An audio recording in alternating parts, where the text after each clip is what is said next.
Today's episode of No Fun City is brought to you by Backcountry Hunters and Anglers. Check them out at backcountryhunters.org and be sure to hit that subscribe button for your chance to win an awesome prize pack.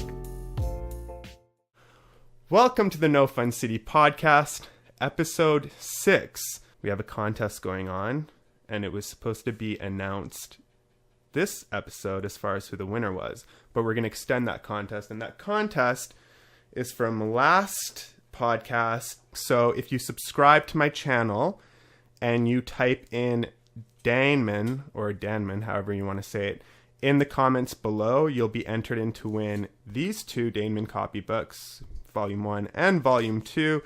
And if you subscribe to my channel, when we hit 200 subscribers, you'll be entered in not only to win the 10-tree hat, as mentioned before, of your choice, but you'll also be entered in to win Launch Party, which is another book that David produced along with 25 other they're illustrators, with 75 comics in total inside. I took a little gander at it. It's a great book. So if you want to win that and the 10-tree hat, so now it's a combo, all you have to do is hit subscribe, and let's get to 200 subscribers and get that done.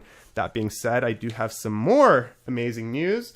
I got an email from 10-tree. Do you know 10-tree, Jeff? I don't know 10-tree. No. Okay, so 10-tree is a company. They do clothing and apparel. In fact, this sweater I'm wearing, or this fleece, this hat, and this t-shirt are all from 10-tree. Is that brim made of cork?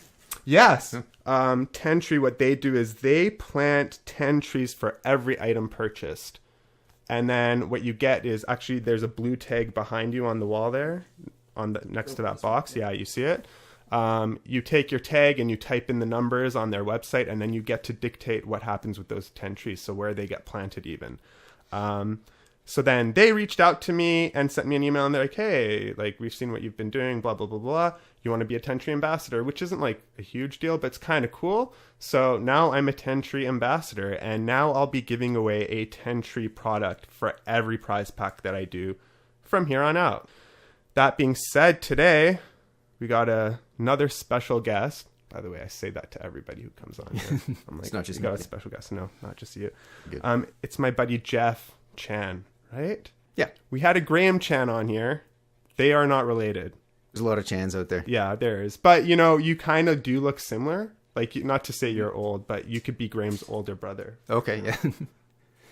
I saw it. The Chan family had just donated a bunch of money to the art gallery or something like that. Oh, so there's job. a big headline that says Chan family donates however many $1 million. You felt like you did something, right? You know, it's telling people like, I'll take credit for that. No problem. That's awesome. And the reason why Jeff is here today is because of a very interesting topic. Something that I've actually been contemplating myself lately. I used to be fully against hunting. And Jeff has recently hunted for his first time. This is my third season. But I've been going, a few days a year. So I'm definitely a newbie. Yeah. Okay. And you were not into hunting before, correct? It's sort of a surprise that I got into it. It kind of makes sense when I think back. But, if you had asked me 10 years ago, are you going to be a hunter? I'd say, yeah, probably not. I couldn't imagine it. But yeah. I'm the same way. Yeah. I used to think of hunting as cruel. I used to not really understand it. There's some hunting that I still am against and I don't understand. Like the barrel hunts where they fill the barrels with food and then the bears come hunt. You know what I'm talking about? Yeah, bear baiting. Yep. Yeah. I don't think that's how hunting should be. I don't think you should be able to bait the animal. I think you should have to go track it and get it. I think that's baiting's pretty contentious. I don't really have the interest in doing that. Yeah, neither. I don't find that. It's not legal in this province. Yeah. But it is in a lot of places. Yeah, and even that it being illegal to hunt bears in BC is a debate in itself, I think. A lot of people would vouch that it would actually be a good thing to be able to hunt. A lot of others obviously disagree. And, I don't know if that'll be a debate for another day. We might actually get into that because I feel strongly that you should be able to hunt bears in BC, but I mean, that's just my opinion. What do I know? You can hunt, like black bears are legal. There's just like a significant black bear harvest every year. Okay. It's the grizzly bears that are not that got removed. Was it just after the last election? It's kind of like an election promise sort of thing. Yeah. And I sort of I haven't really, I don't know enough about it to really get into it. And I don't really have any interest in hunting grizzly bears myself. But yeah, black bears, I'm open to that because you can eat them. And I've eaten black bear before, and I've had friends give me a bear sausage, and it was really good. And so that's pretty much, like, for me, if I'm going to hunt something, I'm going to have to eat it. Like, that's the reason. It's all food for me. That's the reason. Yeah, so that's where I side with hunting. That's where I side with you now. I stopped eating meat for a while, got back into it, still am against sort of the whole industrialization of meat, but would prefer to hunt my meat. Now, here's my dilemma is that I don't know how to hunt and I don't know any hunters. So hunting as a newbie or starting out to hunt can prove, I'm sure you maybe know, to be a little difficult if you don't know what you're doing and you don't know anybody who does it. But Jeff, to get started, how did you get into hunting? Like what sort of changed your perspective of hunting and actually got you into it to begin with? I think it all started when my wife and I got into archery. And it was just sort of on a whim. We saw, I think it was on Groupon or somewhere, we saw that you could take these adult archery lessons. We thought, oh, that'd be fun, go shoot some arrows at something. And we both really got hooked on it. And we ended up taking, there's a place out in New West, Boorman Archery, and they have like an adult archery school. And I think it was something like 5 nights, like 5 weeks in a row.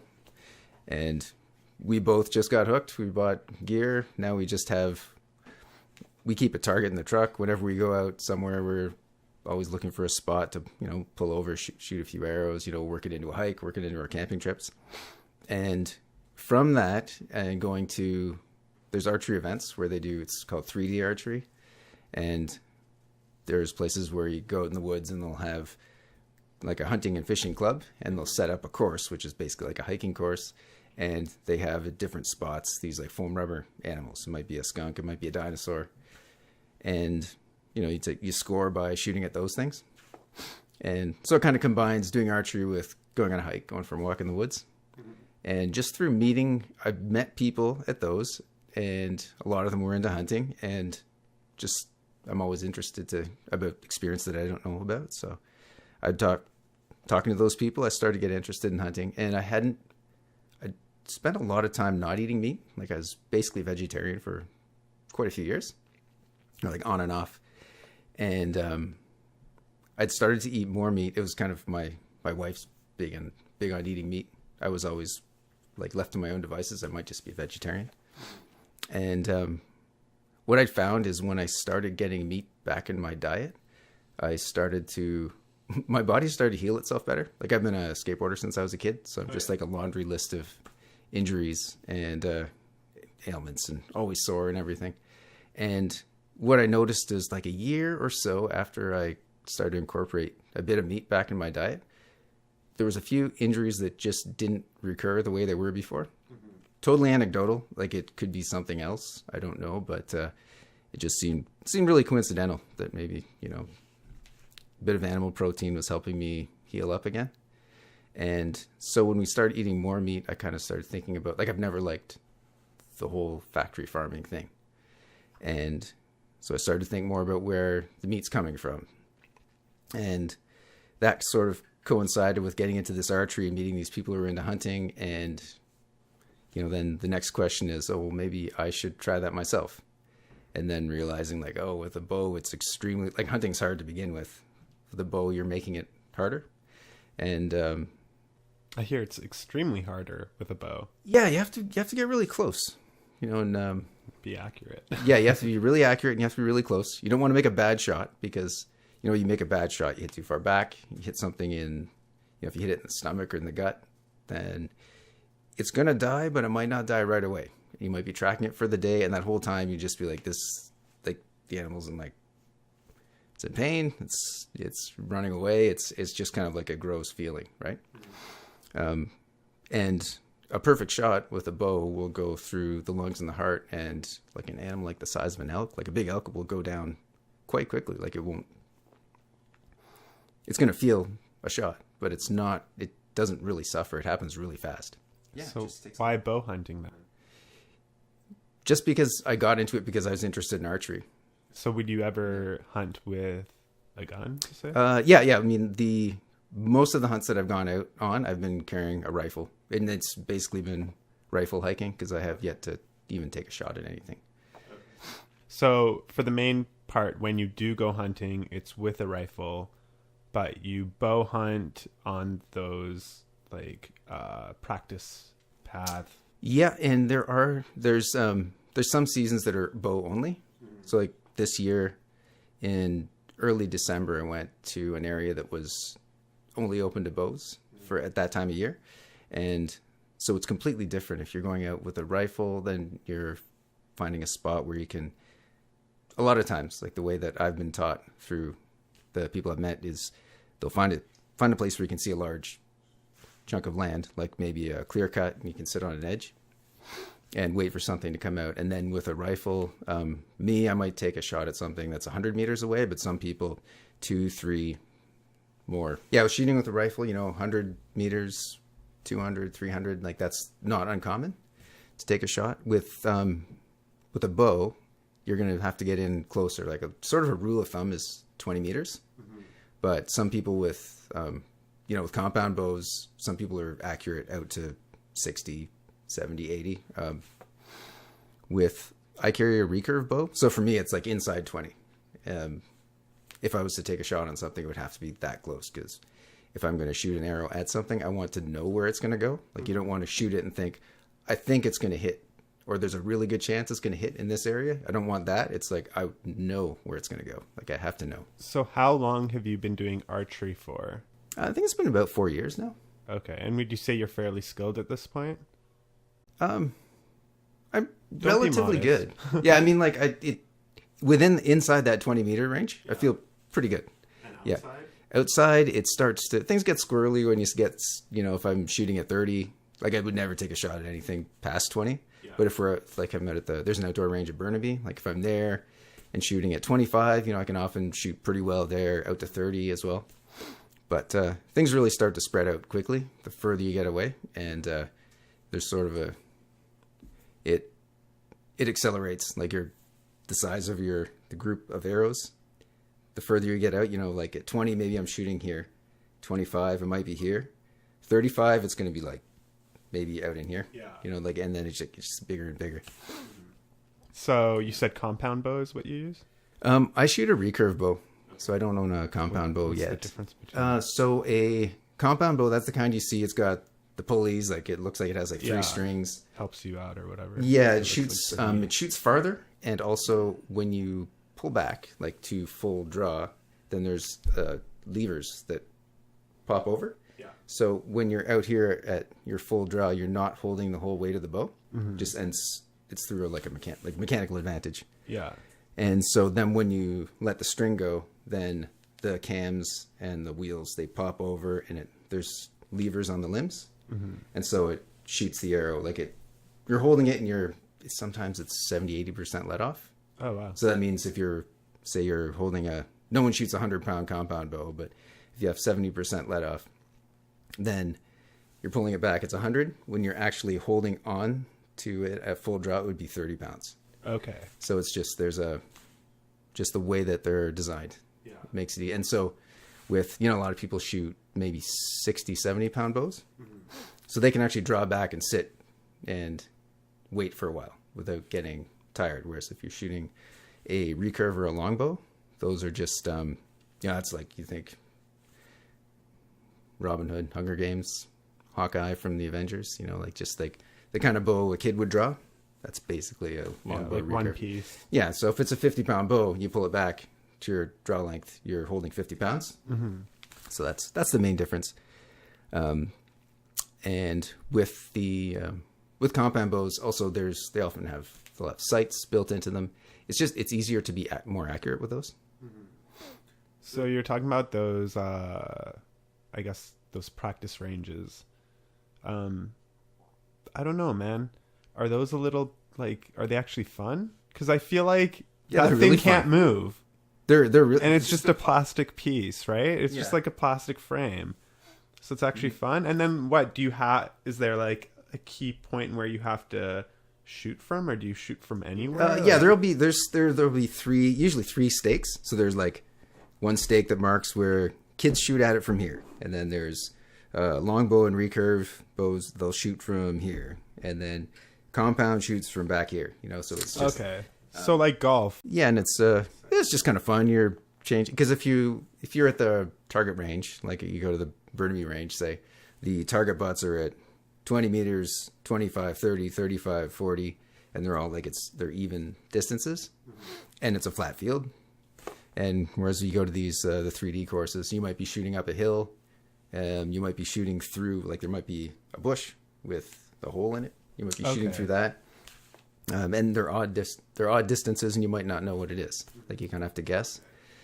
And So they make it fairly difficult, I guess. yeah, some of the shots are difficult. Some of them are easy. There's always a mix. Yeah. And different sized targets. They might have something hanging up in a tree. You might have to stand up. There might be like a tree fort thing, and you're shooting down from that. Yeah. You might be shooting across a valley. Like if there's a crevice or something, it's harder to judge range. If you're really used to always shooting on a flat field, and then your brain kind of recognizes this much space, right? Whereas if you're shooting at something that's the same distance but there's a crevice in between you, then it looks different. And it's just a different it's a different way of making your brain recognize. So how long does a course last? Or I guess the whole, like if you go in, how long are you in there for? They're usually 20 targets, but it really depends. Like sometimes some are 15, some are 20, some are 40. It depends on the place. Like we're at. And how quickly do you get through that? Like, is that an hour of time? Is that 3 hours? Like and again, it depends on the course. Yeah. So to use the Burnaby range as another example, again, it's a flat field. They do a 3D a few times a year, and there'll be 20 targets, and you just kind of move down the line, and they just have them sprinkled through the field. Okay. And then if you go out to like in Abbotsford, there's a Ridgedale Fish and Game Club mission. There's one in Port Coquitlam where they have a whole course where it's like it goes off through the woods and it's up and down hills. So you might spend a whole day doing that. Like there might be, I think the Poco and the Ridgedale are both, I think 40 targets altogether. And it's kind of set out like 2 loops. So you do 1 loop of 20. Most people go in, you'll have lunch. So you might be out there for a couple hours. Okay. And then do another loop and you're out for another couple hours. And it's just, there's a lot of variation between courses. Okay, so you do that, you start meeting these hunter buddy people, you get a little bit into hunting. When do you go on your first hunting trip? It was about 3, I think that was 3 seasons ago. And it was a friend of mine who's actually, I'd known him for quite a while, like since I'd moved here in like 2001, and I've known him almost that whole time. But he asked me one day, he's like, "Oh, I heard you're getting interested in hunting," and he grew up in Creston, where he would go hunting for elk every fall, and he just said, "Yeah, if you want to come with us, you're more than welcome to join us on our hunt this year." So that's kind of how it started.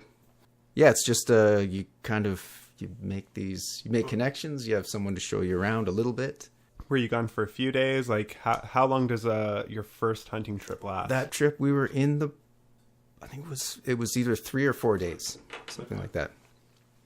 Where was it? It was it was Creston. I'll put it. Yeah, I have flip it up on a map. So yeah, I don't know if you watched any of my last episodes. Have you? It's okay if you haven't. The one with the guy, the yoga guy. The yoga guy, Yoga Sina. Shout out Sina. Yeah, so I split the screen, and I don't know if you noticed, but there's always one screen that transitions into. Oh, it had like videos and yeah. So I'll be posting like photos and all that jazz. So I'll just post a map of Creston. Right? That's where it was? It was Creston, yeah. And I know that sitting at his dad's or his parents' place, looking out over kind of the valley from where he was. He said, "Oh, well, from here you can kind of see Idaho and Montana, and we're really close to Washington. Like they're right on the border, and there's 3 states almost kind of right, like very, very close to there. Yeah. And there's a ridge along above there, like above the mountain.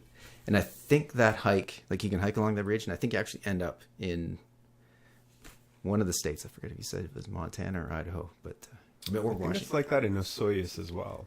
Osoyoos, yeah, Osoyoos is on the border Washington, I think. Nighthawk, Washington, I think is the name of the town. Something weird. Yeah. It's something like that. You see the name. I know you see the name and you're like, Nighthawk. I want to go there. Isn't it? Doesn't it start with an S? Isn't it like Syracuse or something? There probably is, but there's definitely a Nighthawk, Washington near Osoyoos. Because I always see that sign. Like, weird names. Is it as cool as the name? Like that sounds like you know. That's hilarious. Okay, so what did you guys hunt on the first hunting trip? Did you get anything? Like what? We did not. No, we didn't see. It was an elk hunt. How do you determine what the hunt is? Is it just an area full of elk, or did you guys go out in an area where there's elk, deer, moose, all this crap, and you guys specifically were hunting elk? We were specifically they're after elk. Like the end goal was they wanted to shoot an elk. But in that area, but there would have in the area you could find. You might run into mule deer and whitetail and bears as well. Moose, I don't think so, because where Crescent is, or the area we were in anyway, it's more mountainous and dry. There's moose you're going to find more in marshes and swampy areas. So there's nothing more disappointing than coming home empty-handed, and that was your first hunt, right? In a way, but it's disappointing for sure to not shoot anything. But at the same time, just having the excuse to be wandering around in the forest for that many days is just, it's just a kind of a rare luxury, like to be able to just, I'm going to spend my day walking through the woods. And it changes the whole experience because everything you do, you have to really carefully consider really everything you're doing. Wind direction's a big deal.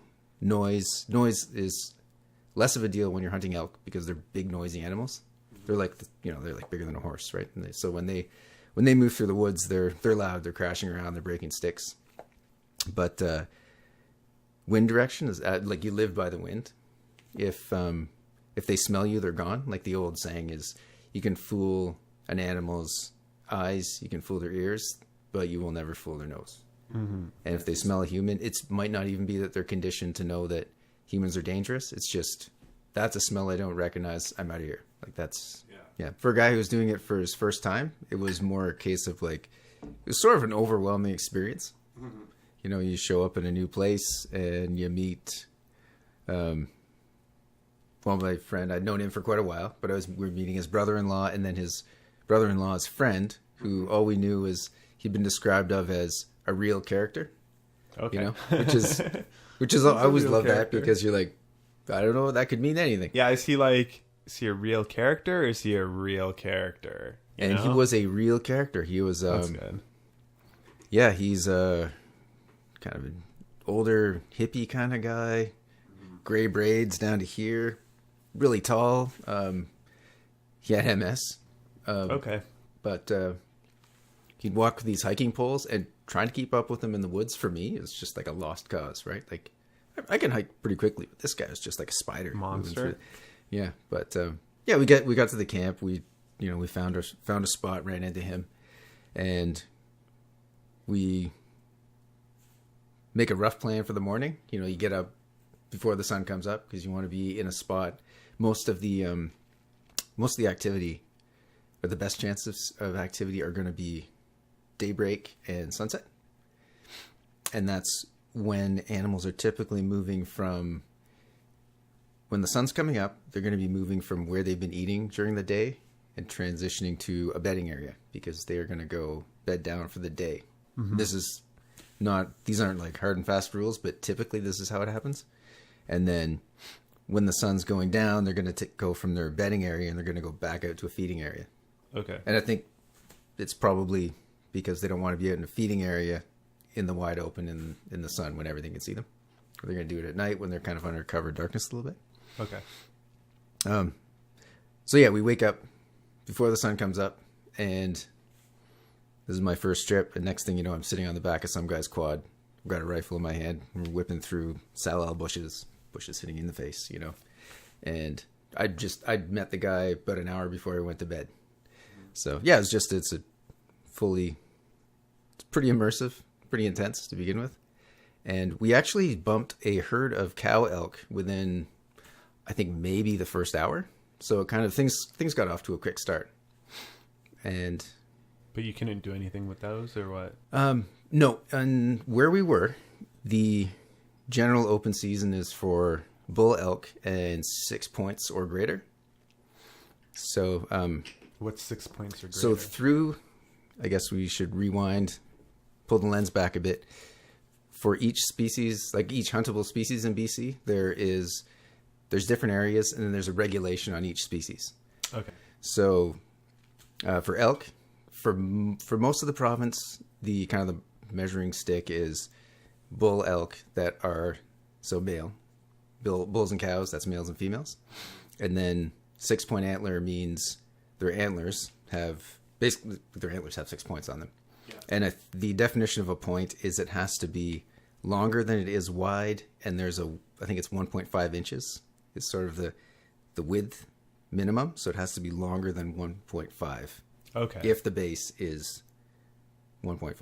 You know, so there's a lot of, if you see an animal and you think it's 6, you don't shoot at it. You have to know that it is, you know, so you're getting out binoculars. If it's far away, maybe a spotting scope. So yeah, when we saw a herd of cows take off, you know, we're not going to do anything with it, but it was just cool. Like when it happened and we heard galloping, and you kind of smell, like they smell. It smells like a farm. Like elk are loud and they smell. And yeah, we heard the galloping. They ran off, and the guy I was with, you could tell he was just so stoked to just seeing animals. He's like, that was really cool. No antlers, but that was really cool. And it was kind of through that day I kind of started getting more comfortable. I kind of had a picture in my head of the kind of person I'd want to be hunting with, because there's just like any subculture, there's a pretty massive range in the kind of people you're going to run into. And hunting, there's like really cool people, and there's, you know, crazies, right? Like everything. So yeah, and I ended up, he's a guy who loved nature, and you know, we're both interested in archery. We were both carrying rifles on this hunt, but we're both into archery. He's just super into nature, conservation, and we had a lot of things in common, and it was a good transition for someone who never thought they were going to be hunting, and then all of a sudden, like, fast forward a year, there you are in the woods with someone you just met like 6 hours before. So was it just the two of you at that point, or no? There was 4 of us all together. But did you split up? We did. We had 2 and 2. Mm-hmm. So my friend that I went with, he went off with his brother-in-law, and they were covering one area and we were covering another. Okay, I see. Is that common usually to split up 2 and 2? Yeah, I think so. Yeah, I mean, it depends what you're doing. Like if the hunt I did this winter and last winter, I went on a to another area where we were hunting for whitetail deer, and for those there was anywhere between I went 2 different times. One was with 2 of us, and then another time there was 4. And with those hunts, it was more of a split up. You go over here, I'll go over here. Meet you back at the car at noon. You know, we'll sit down, take a break, have lunch, maybe take a few practice shots of the target, then split up again until it gets dark. You know, so depending on what you're doing, sometimes you're hunting solo, sometimes you're not. Okay, so after your first trip, you probably gained a bunch of expertise. So what's a newbie mistake that you made? And what's something that you took away that was... Well, I'm sure there were like a lot of things that you took away that were that left an impression and kind of gave you some education for your future hunts. But what was one of the newbie mistakes that you made, if any? Oh, if any, there's a bunch. Yeah, I just didn't want to assume, you know. No, you're gonna make a lot of mistakes, and I mentioned earlier, I'm a skateboarder. I've lived by failure. That's you know, I've been falling down on my whole life, and having, you know, you fall down, you get up, and your friends are laughing at you, right? So that's sort of how I grew up. As far as mistakes, okay, when we bumped that first herd of cows, that was the point. Like, we were walking through the woods and we were being really quiet. And then at one point, you're thinking like, oh, we're moving really slow. We're not covering much ground. I think I can afford to speed things up a bit. And it was at that point, it was like a few steps after that, that's when we bumped the cows. So it's kind of, that's a reminder, like, you think you should be going slow and being quiet. Keep doing that, and maybe even be quieter, and maybe go slower. If you think it's time to speed up, there's a good chance you're wrong, especially as a newbie. And another big one was on one day there's one area we were looking at, and we split up that day. There was 3 of us, and we were like, okay, you're covering over here, you're doing this, we'll meet up on the far side.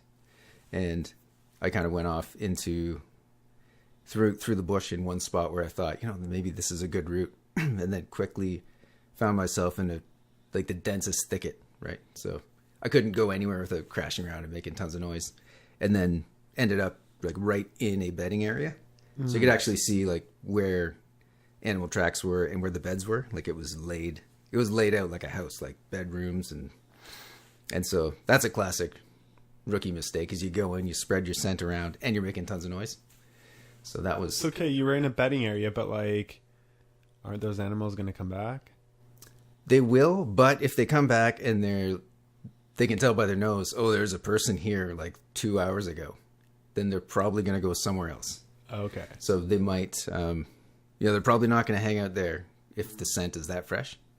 And the funny thing about that part was that the other 2 guys, they'd done a circuit, and they'd crossed paths, and they were on one spot where they're kind of overlooking where I was. And I guess while I was in there, crashing around like a buffalo, a group of cow and calf elk kind of came walking out. Like I probably just scared them out of the woods, because they said, oh yeah, we were sitting up on that knoll and we watched a bunch of elk come kind of filter out of the woods, and they were kind of hanging out in the field. And I didn't see one of them, right? They said, oh, did you see them? Because they're right down where you were. And I didn't see one. So I don't get it. Couldn't they take a shot? Yes, but they were cow and calf elk. Oh, okay. So we were in that area was 6 Point bull, and actually specifically in that one little spot, you could also shoot a spike, which just means they just have one. Basically, their antlers are just like one spike that goes out. Oh, okay, I see. Because it's an agricultural area, yeah. I think that was the reason. Okay. But we didn't see any. We saw no.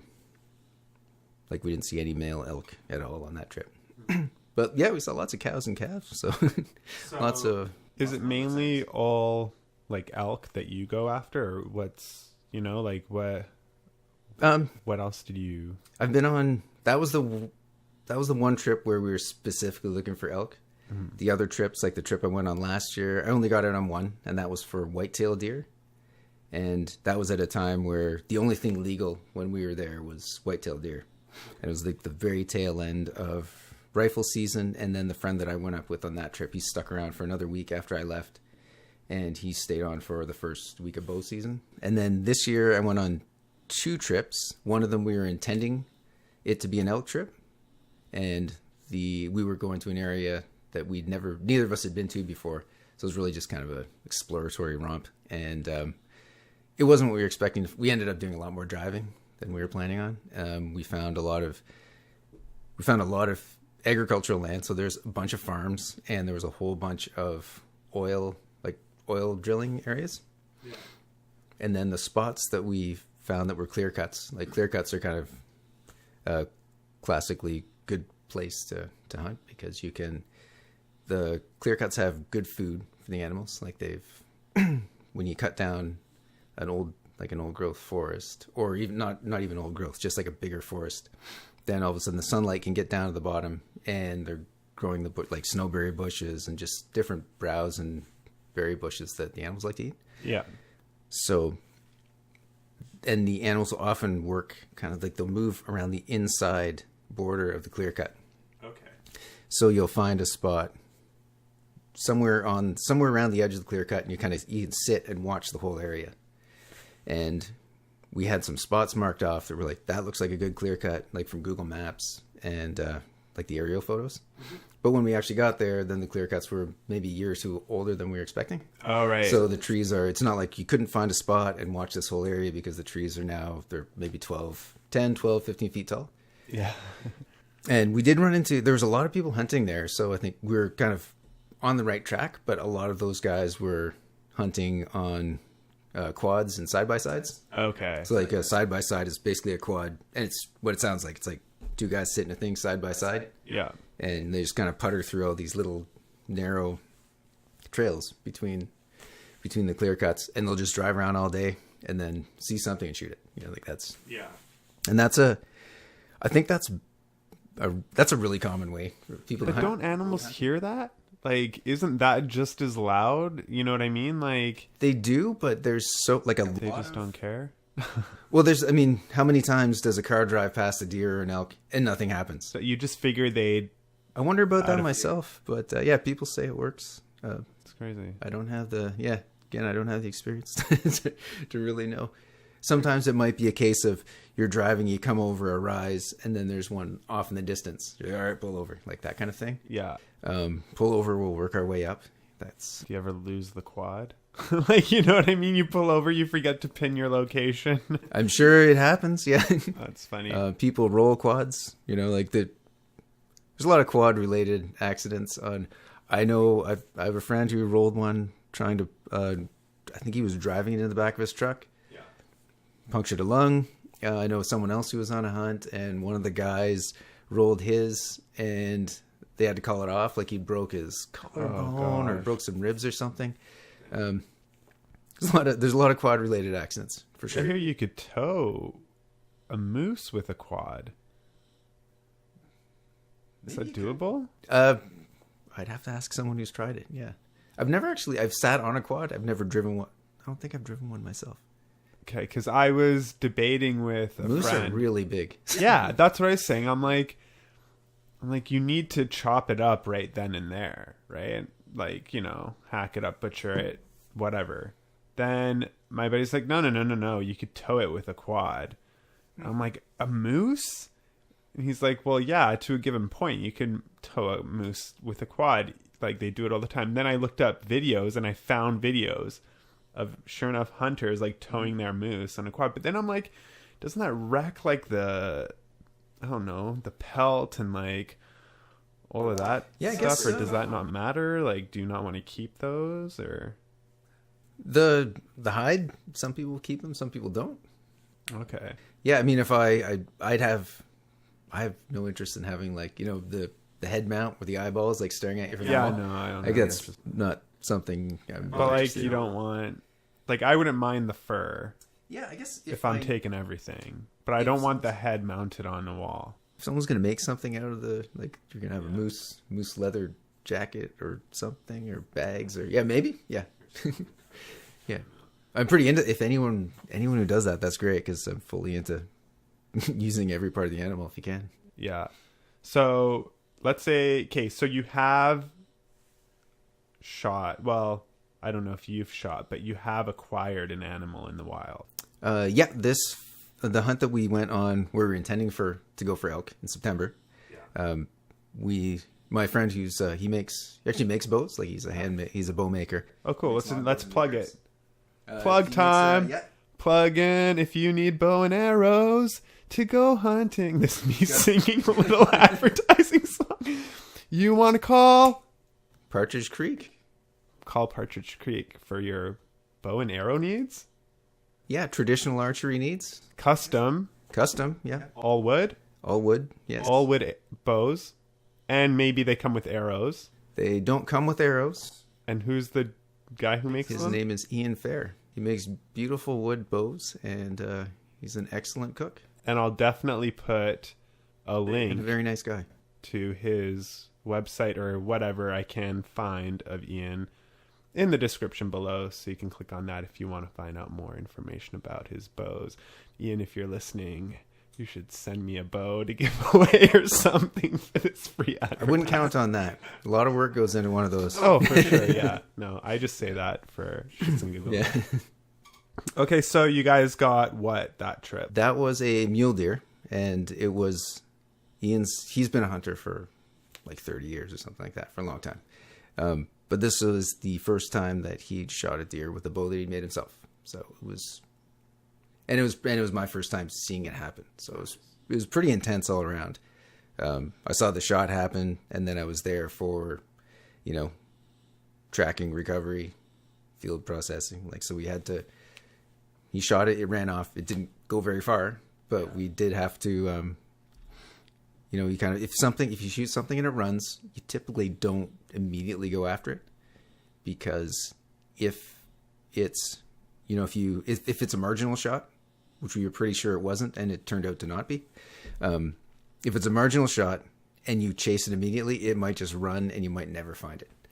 But if it's a shot that, like, if it's a critical hit, then chances are you back out, you wait a little while, and then go in and start looking for a blood track.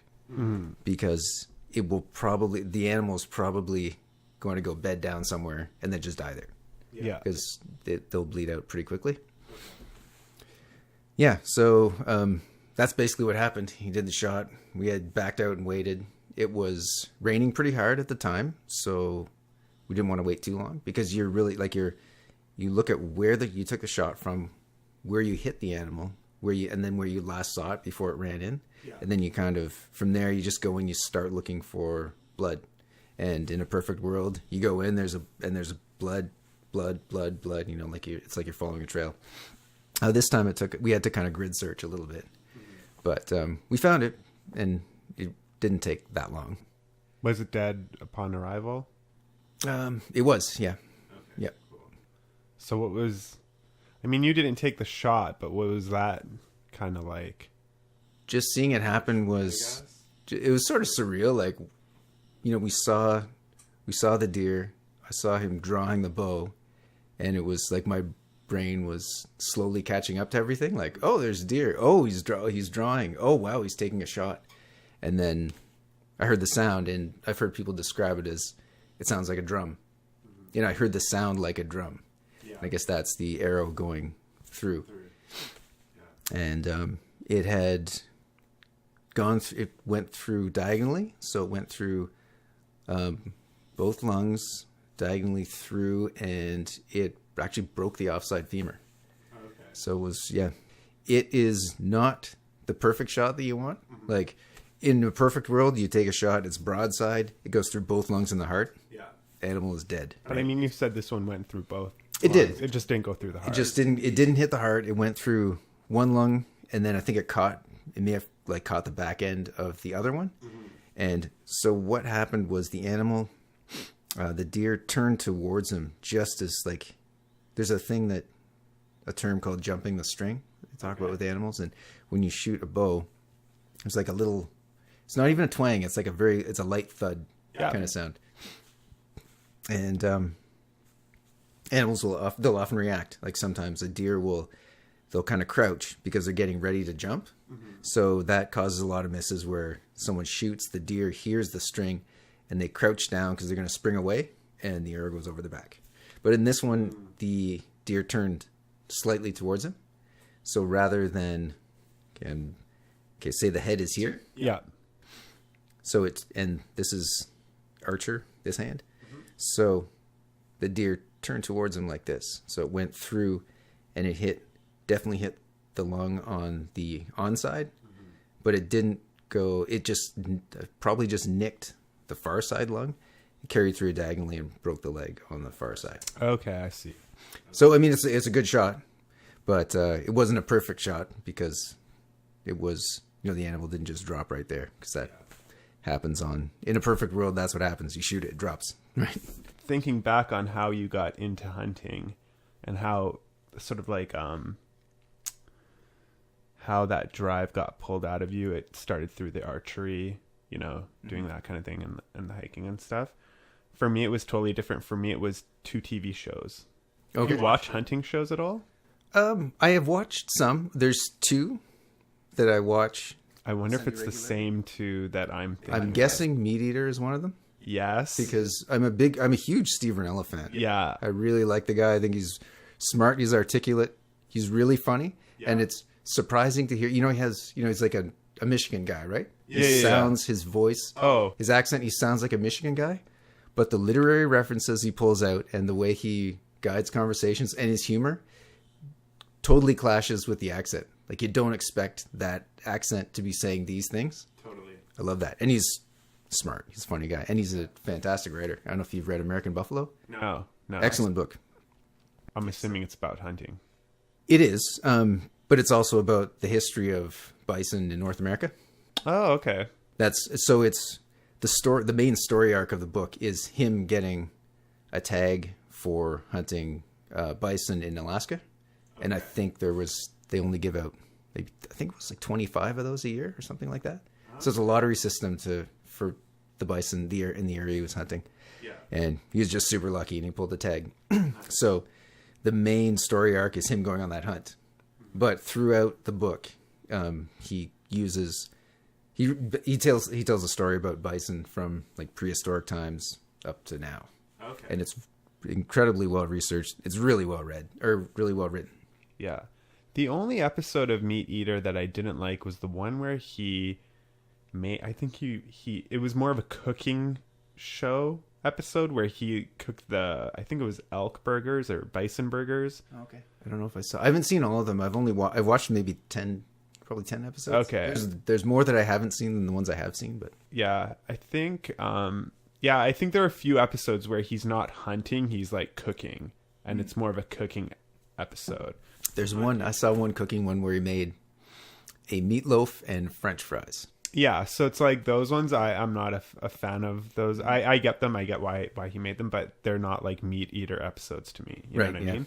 But what was the second show on your end? The other one is called. It's a guy named Randy Newberg. Okay. Fresh Tracks, it's called. Okay. And Randy Newberg's a guy from Montana. Yeah. And his whole thing was public land hunting. Mm-hmm. So there's a pretty big divide, or it's not a divide. There's two different ways you're going to hunt: public land or private land. Okay. And so in Canada and the States are very similar. The way the land is, the way land's accessed. There's up here we have Crown land, and down there they have public land, which is I'm not sure how it's managed by, like, I think it's Bureau of Land Management, U.S. Forest Service. There's a few agencies, and if land is managed by those agencies, anyone can be on it, right? Like, you can go out there, you can go hiking, you can go camping for a few days, a week, whatever. You can get in a raft, float down that river. You can go fishing in that river. You can go, if you have the tag for it, you can go hunt wildlife that's in that area, right? Yeah. And then there's also private land where it might be like a timber company might own the land, and you pay like a permit or trespass fee, and you have access to it. Or it might be a landowner who, like the opposite end from public land hunting is private land, high fence. There's game ranches where there's a big fence, nothing's getting in or out, and they manage animals for giant antlers. Like, people go there and you pay so much. Like, I want to shoot a giant white-tailed deer with this size of antler, and it's going to cost me this much. That's kind of the opposite end from public land, public to private. So Randy Newberg in Fresh Tracks, his big thing is public land hunting. Okay. And so it's him, and he usually has a guest. It might be his son. It might be someone from a company. Yeah. And and they just go off and they do, this episode we're in Montana in this unit for mule deer. And this one we're doing antelope in New Mexico, like that. So it's a lot like Meat Eater, but it's just different guys, slightly different focus. Meat Eater, from the name, a lot of it's food. He's talking food, like the end goal is food. With Fresh Tracks, they mention the food, but it's way more about the kind of the adventure and the public. It's almost the politics of it. Yeah. Public land's pretty contentious in the States right now. Yeah, The second one, I mean, Meat Eater is amazing. The second one, I think it's called, I want to say it's called Uncharted. Jim Shockey. Jim Shockey. Yeah, I've heard of that show. Dude, you haven't seen it? No. Okay. One of the most beautiful, and I don't use that term lightly, one of the most beautiful hunting shows I've ever watched in my life. And it changed, that show specifically I saw before Meat Eater.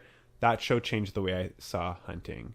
It was also a little emotional. Like, they would show, like, I mean, they go hunt like animals you don't hunt normally, like a tar in the middle of, like, I don't know, Uzbekistan or some crazy you know, that you don't normally go hunt. So on that end, it was interesting because they're in these like random, really remote places, and they're hunting really obscure type of animals.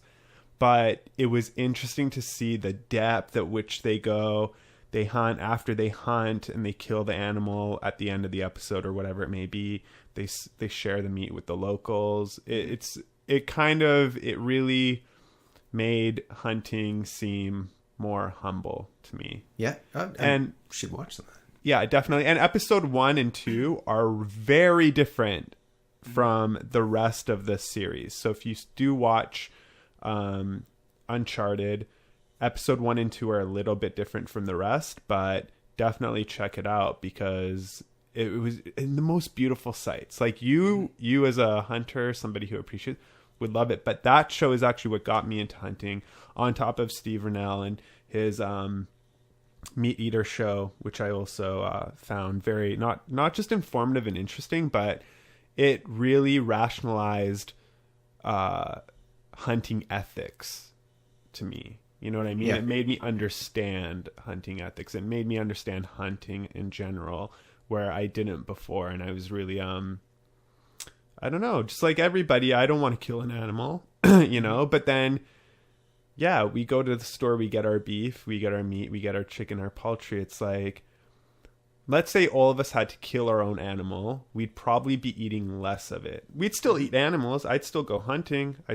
What my dream, to be quite honest, is to be able to hunt my own meat.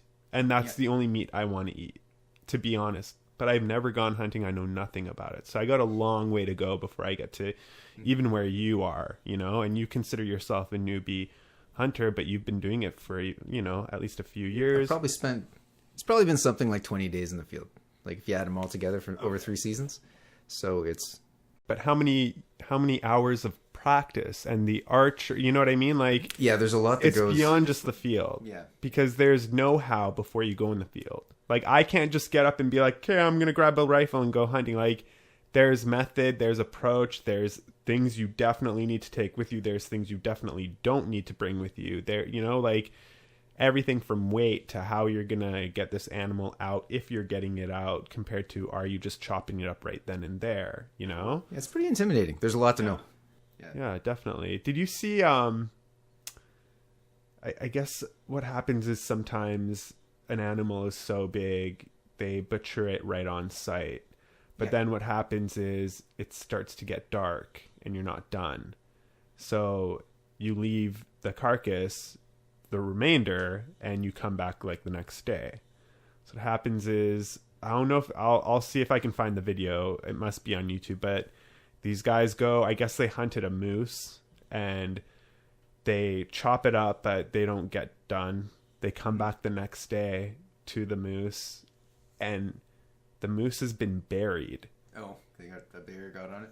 In like 6 feet of like, and the ground I guess was frozen too or something. Yeah. Like it was just not ideal conditions for somebody to huck dirt on this moose. So I guess what happens is a bear comes across it and decides to kind of claim it, covers it, so I guess other animals don't peck at it. Do you know why they do that? Yeah, it's probably to keep it, you know, I want that thing. I don't want anyone else to eat it. I'm going to cover it. So buries this moose.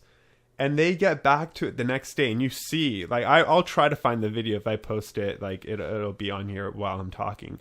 But just like the amount of work that it took to dig up this or even just dig it in, Yeah. dig it under. I mean, these guys, now it's like, what do we do, right? Like, how are we going to get this thing out of here? But yeah, it's just things you don't think about. Like, to me, like, I would go hunting and I wouldn't even consider that might happen. And then you got to remember that a bear has been here. Yeah, and it's coming back. Is it already here still? Like, is it 5 feet away from me? And it's going to be mad that you're stealing its dinner. Yeah, and I'm not going to wreck the Jim Shockey show for you, but at one point they get stormed at by a hippopotamus. Oh, well. And they got to take it down.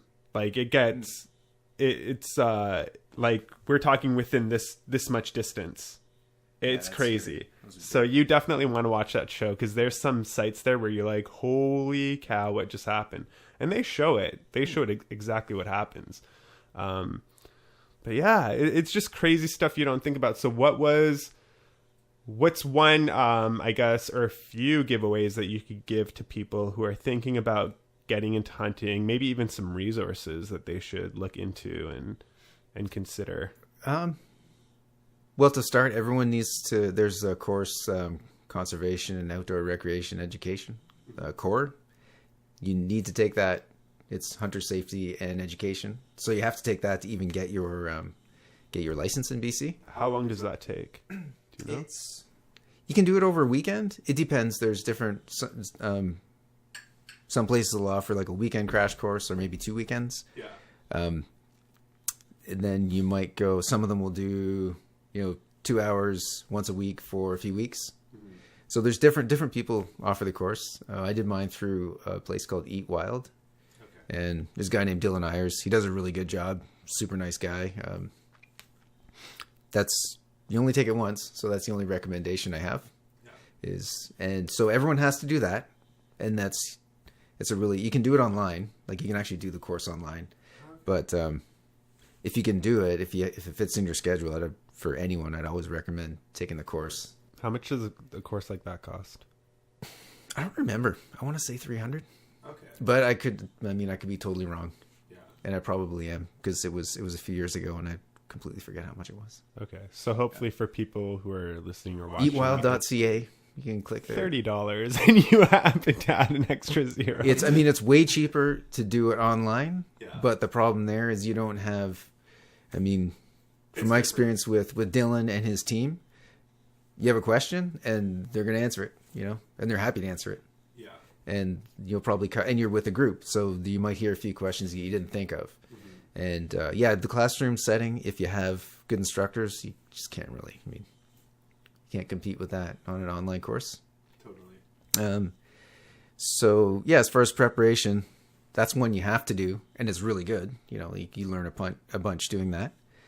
If you're going to be hunting with a firearm, then you have to take your CFSC, which is your Canadian Firearm Safety Certificate. Mm-hmm. So you'll have to do that, and that's again a weekend or 2 weekend course. And again, I forget how much it was. A few hundred dollars, I'm going to say. And yeah, so outside of those two things that you can't get around, you can get around the CFSC if you're going to only hunt with a bow. But yeah, those two, generally, everyone's going to be taking those 2 courses. Outside of that, there's some people who offer field skills workshops where you might go and spend a weekend, like Eat Wild does one, I'm sure other people do, where you go spend a weekend or 2 out in the woods. You maybe go on a few hunts. You might do some orienteering, like everyone does, just like a kind of an immersion workshop. Mm-hmm. So there's those are options. There's a lot of videos and podcasts out there you can listen to. Like this one. Kind of gives you a bit of insight. You won't learn a ton from me, but you know what though? The reason why, you being here is an excellent candidate is just the fact that you are a new hunter. Hunting can be intimidating. There's a lot to learn, right? So as someone who's a pro talking about it, it's sure a lot more informative, but you're probably a lot less likely to explore into it. But when you hear somebody talk about it that is new and they're learning themselves, but they have some experience, you see that it's a bit more humble. It's not as extreme as you would think in its practice, I guess you can say. And of course, it's got a learning curve like most things. But I think having you come and talk about your experience as a new hunter kind of gives more insight to people who are wanting to explore it to begin with. You know what I mean? Yeah, I mean, I looked at it from the very beginning. I looked at it as a pretty long game. Like my thing was when I first started, my goal was like, okay, in 10 years, I want to be a guy who, knows some things, to be someone who's like, okay, I've had some success. I could potentially hit the road and do my own hunt and be reasonably confident. Maybe before that, probably, but for sure in 10 years and have, be someone where people could look at me and be like, oh, that's a guy who I could ask some questions and he'll know a few things. Like that was my very, very foggy goal. It was like to be 10 years down the road, reasonably competent.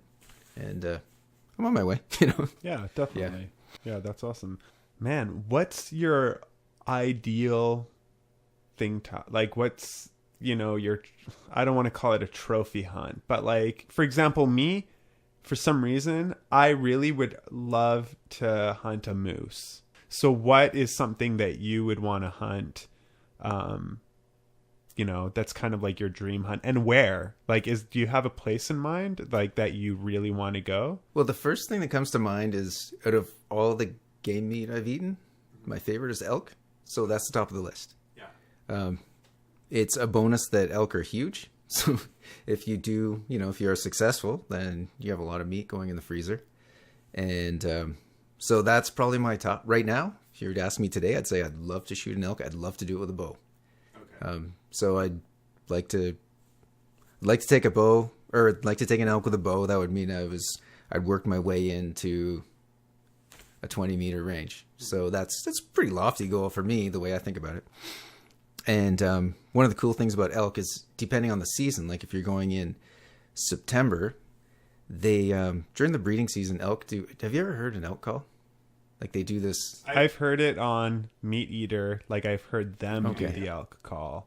It's really something, like, to hear them doing that call. So you can. That is a way to hunt elk, is you can call them in. So if you were to do that, then it would actually mean that you were good enough with your call that you called one of them in, and then you worked your way into such a distance that you could shoot one with a bow. Like that's just like a culmination of really hard things that I'd love to do one day. And then then the thing hits the ground, and then the work starts.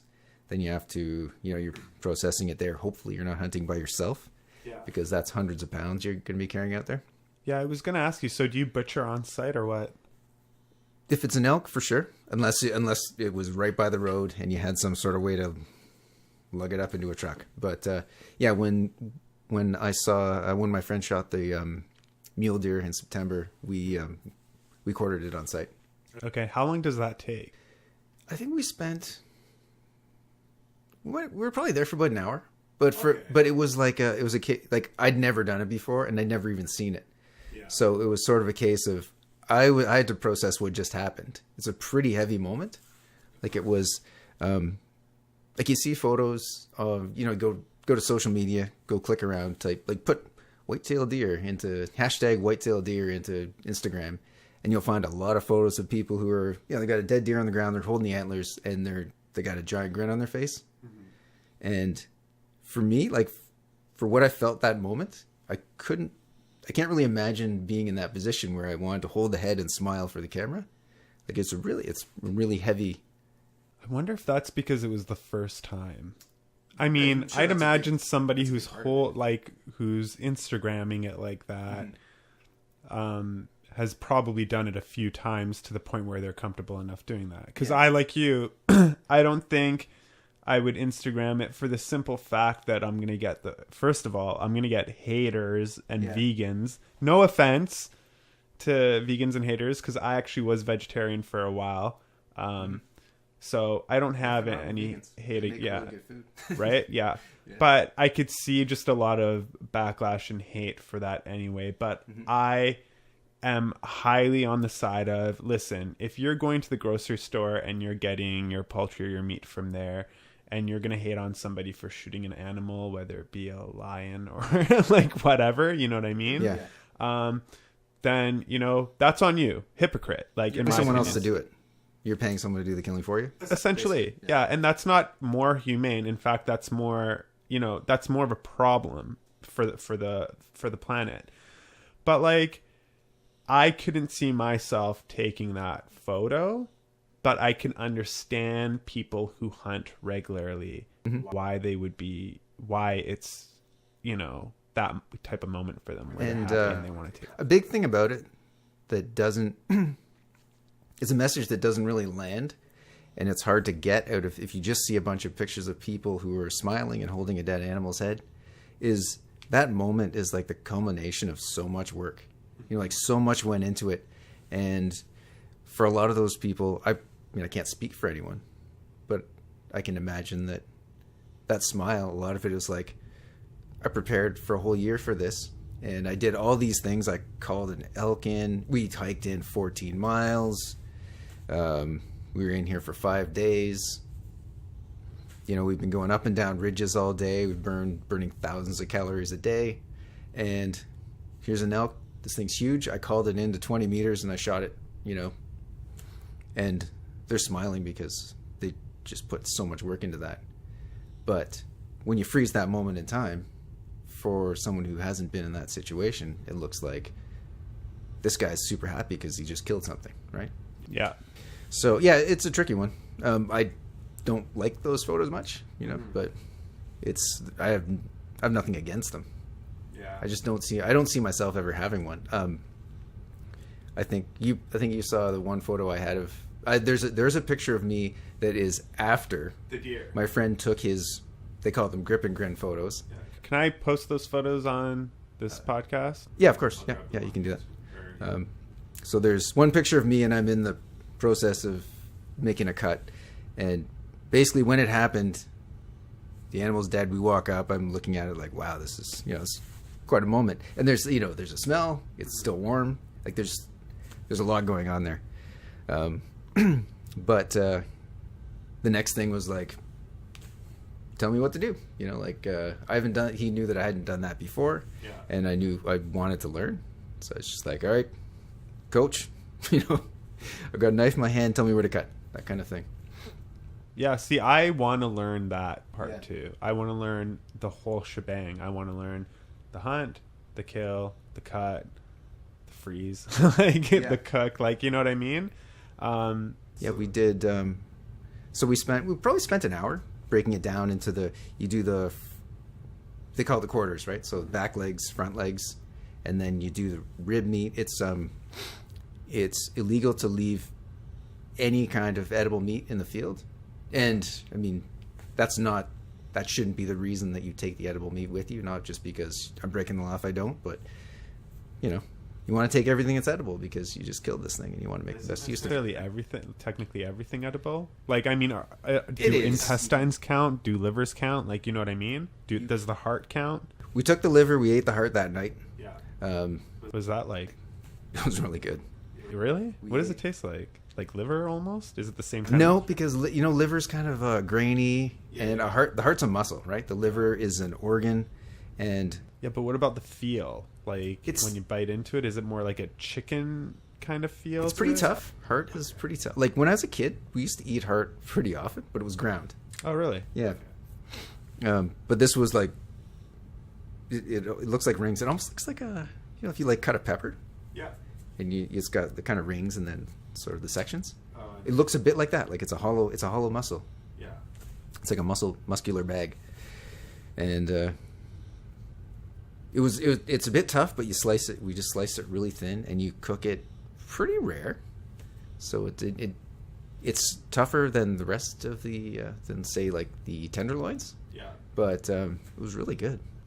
That's awesome. I was helping a company by the name of Black Rhino Creative film a series called Red Chef Revival with Chef Rich Francis, who is a top Chef Canada finalist. He's an Aboriginal chef, and he's huge in hunting and like just Aboriginal style of cooking. And Would you say his name was Todd Francis? Rich Francis. Rich Francis, okay. I'll post a link to all of that stuff too in the description. I'm probably showing photos right now for the people who are watching. I want to have him on the podcast eventually, but he has a huge passion for Aboriginals being able to hunt the food they want and the way that they want, type of thing. And I have an agreement with that for various reasons. He brings up good reasons, like for example in some rural areas where there are reserves and reservations and stuff like that, the food prices are actually much higher. Yeah, go to the north and like go up to Lake, go up to Nunavut and try to buy a red pepper. He was showing me the price of like flour, Robin Hood flour. I'm going to post this photo. Yeah. $58 for flour. You have to pay for it to get flown up there or trucked up there. It's crazy. And like, once again, another eye opener. Like, these are things that I didn't even know of. And, you know, you see that and you're like, okay. And he's like, you know, but if we could just hunt our own shit, you know, like we wouldn't be paying these outrageous prices. And then we don't even need to rely on crap food. We could just like hunt our own. But he always, if you follow his Instagram, he's got the most beautiful photos. And I don't use that term lightly at all. Huge moose heart just on a plate, uncooked, just like raw. And you know, I think the post that I'm thinking about right now, he mentions that like, oh, what's on this plate right now is illegal for me to cook, or I don't know what, but he's like, but I don't care, I'm going to do it anyway. Like that kind of attitude. But we were in Osoyoos and we got a chance. We were with the local natives there, the Osoyoos Indian Band. Shout out to the Osoyoos Indian Band. I saw a bunch of them at archery shoot on the weekend. Yeah, they do that. Yeah. Yeah, they do that. They do a lot of things. Actually, really, it was really cool to see them all roll in. There's a whole gang of them. So yeah, they're awesome people, and they hosted us. And one of the elders or locals had cougar meat that they had hunted, and obviously they're all about like, you only hunt what you're gonna eat, you use it all, whatever, right? So we got to try cougar meat, and it was like chicken. That's what I've heard. But yeah, he's super passionate about Aboriginal rights to cook and hunt. So I want to pick your brain on that topic. How do you feel about I guess Aboriginals being able to hunt in any way, shape, or form that they please versus the legal sort of ways that we have our Canadian system set up in? And then B, just people in general, like, should it be illegal to hunt bears? Like, should I be able to hunt anything I want? You know what I mean? Like, where does hunting, where do we draw the line with hunting? Because somebody killed a lion and everybody freaked out. Yep. So a lion's not okay to kill, but deer are. Like, you know what I mean? Like, what? Everyone has their... Well, first of all, there's government biologists who have a pretty good handle on populations of animals. And quotas are set for a reason. The bag limits are set for a reason. And they take pretty close, they keep a really close eye on things, right? So as long as the biologists they're making accurate assessments, then my opinion is that we follow what they tell us.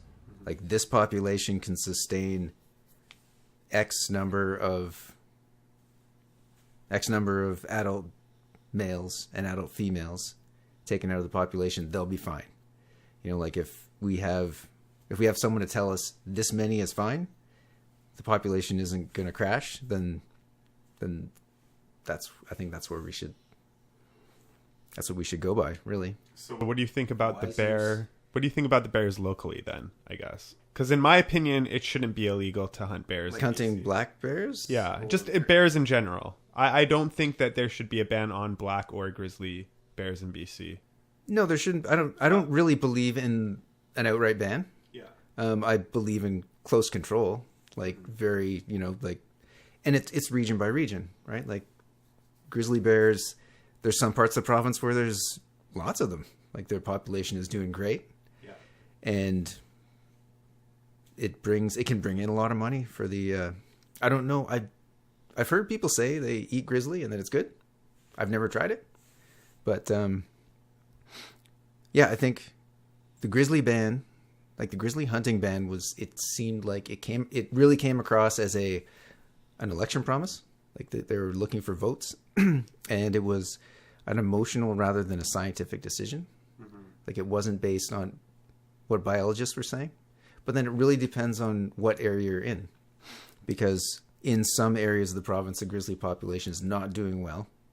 So you can't say grizzly hunting is fine because up here there's X, like however many in 100 square kilometer area. So the population is great. That doesn't mean that you can kill grizzlies down here and the population's still good. You know, like it's by zone, and the call has to be made by biologists who know what they're talking about. Yeah, but you don't feel that decision was made a little quick? Like a lot of times Canadian government, let's be honest, provincial, whether it be federal or provincial, they jump the gun and they don't think things through. They just make the plan as quickly as possible and launch it. Like a great example is the old medicinal marijuana plans that they had in place that had a bunch of loopholes that people were driving through. And I'm not talking about like your pain medications and this and that, saying, oh, my back hurts and you got a prescription for weed.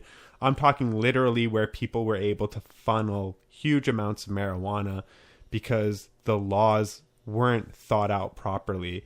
And just now we're talking 15, maybe even 20 years later, they just resolved those issues. Yeah.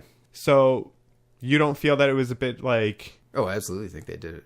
I think they did it as an election, like to buy some votes. I think I'm with you on the sense that they should have divvied it. They should have said southern region of BC, no. Well, and northern region. I brought some props. You probably can't really see this on the camera, but so the province is divided up into 9 zones. Okay. 7 has an A and B, right? Okay. Each one of these has their own rules. So you've got the island, you have Lower Mainland, Thompson, right? So 9 zones. Yeah. And then let's flip to... So it is separated then? Big time. Okay. So we're going into the Kootenay region because we were earlier talking about Creston. So now within Region 4, BC is split into 9 zones. Mm-hmm. Now Region 4, or regions, wilderness management units or wildlife management units. There are 40 sections inside Region 4, right? Like 4.1 up to 440. Yeah.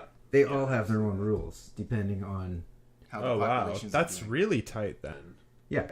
Okay. Everything's under like it's not when they say grizzly hunting's banned in the province, period. But let's say so isn't that an issue though? That if things are so separated like so accurately and so like tight in regions, mm-hmm. then does grizzly need to be banned in the entire province? That, you know what I mean? I'd say no. I don't think so. With the way this system is set up, it doesn't seem like that makes much sense. There are places where absolutely you should not be able to shoot a grizzly. But there are spots where, yes, you take a grizzly out of... I couldn't point it as I don't know populations. Yeah. But say this zone has a bunch of them. Someone takes a grizzly out of there. That's not a big deal, right? Going to be a dent. Yeah. Okay. So what's this package that you have to begin with? This is just all the regions or what? Yeah, this is it's called the Hunting and Trapping Synopsis. Okay. They put these out, I think it's every other year. This one is good for 2018 to 2020.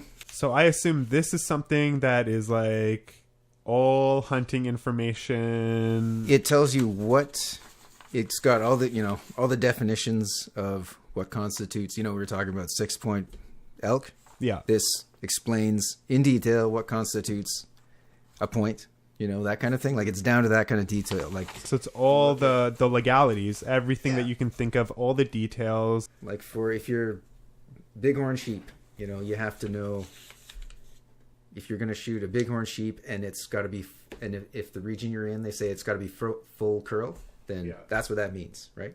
Okay. If they say moose are legal, but they have to be a tripalm, that's what it means, right? Like it's spike fork, it means this. Okay. This is all downloadable straight off the Yeah. Do you have the link for this? Can you send me? I can send it to you, yeah. Yeah, send me the link and let me know. But this, yeah, it lays out really everything. All the definitions, license fees, like everything anyone needs to know. So there's splits on if you're buying. So you pay for your license, and then you have to buy a separate tag for each animal. And there's different prices. If you're a BC resident, say, you want to hunt elk in BC and you're a BC resident, it's $25, which is crazy. $25 and however many 100 pounds of meat. Meat for 2-3 years for $25, and you're going to IGA buying a pound of beef for what? Come on, people. So it's $25 plus a shit ton of work. Am I allowed to swear on this? Yeah. No, I don't mind. You can talk any way you want. Sometimes they come out. No, I don't mind at all. If you're a non-BC resident, you don't pay taxes here, so they charge you more. It's $250 for an elk tag. And that's a pretty good price. Yeah. I mean, and that's whether you are successful or not. Obviously, you have to have that on you when you're in the field. When you're in a different country or state or province, how do you move your product? For example, I kill a bear, or I don't know, an elk in Alaska, which is a totally different country and its own state. Like, am I going to have problems bringing that back to, do I take it to the airport? Like, how do I move this? Every state and province has different rules. Okay. So, yeah, the only thing I can say is if you're going to do that, do your research beforehand and figure out what you have to do and what hoops you have to run through, who you have to talk to. Some species have mandatory reporting, some don't. In some states, you can't transport brain material, say, across a state line. So, like, you can't bring a head that's not completely cleaned out across state lines. That sort of thing. Like, there's just all these different, whenever you're flying and you're doing your check-in, and they say, do you have bicycles, surfboards, firearms, explosives? But there's usually one that says hunting bounty, like antlers. Like that's usually on. So there's regulations on transporting. If you're within your own province, all you really you have to make sure that you're abiding by the rules of your province, and you have your tag and all that kind of stuff. As soon as you start crossing borders, then it might be tricky or it might not be, but it's really depends on where you are. Okay. I mean, I'm starting local, Yeah. Definitely. I mean, I would suggest that to anyone. Just start local and work your way. Because if you live in BC, the opportunity here is amazing, right? Like there's so many animals, and there's populations are good in most of them. Like in the areas where you're allowed to hunt, populations are strong, and there's limits when they're not. Yeah. But we live in a perfect province, for something like this, or if you're into hunting, or perfect's a strong word, but yeah, it's good. It's pretty close. I mean, come on, right? Yeah. I would say a lot of hunters would find BC to be quite ideal. It's sort of a world, it's world renowned for sure.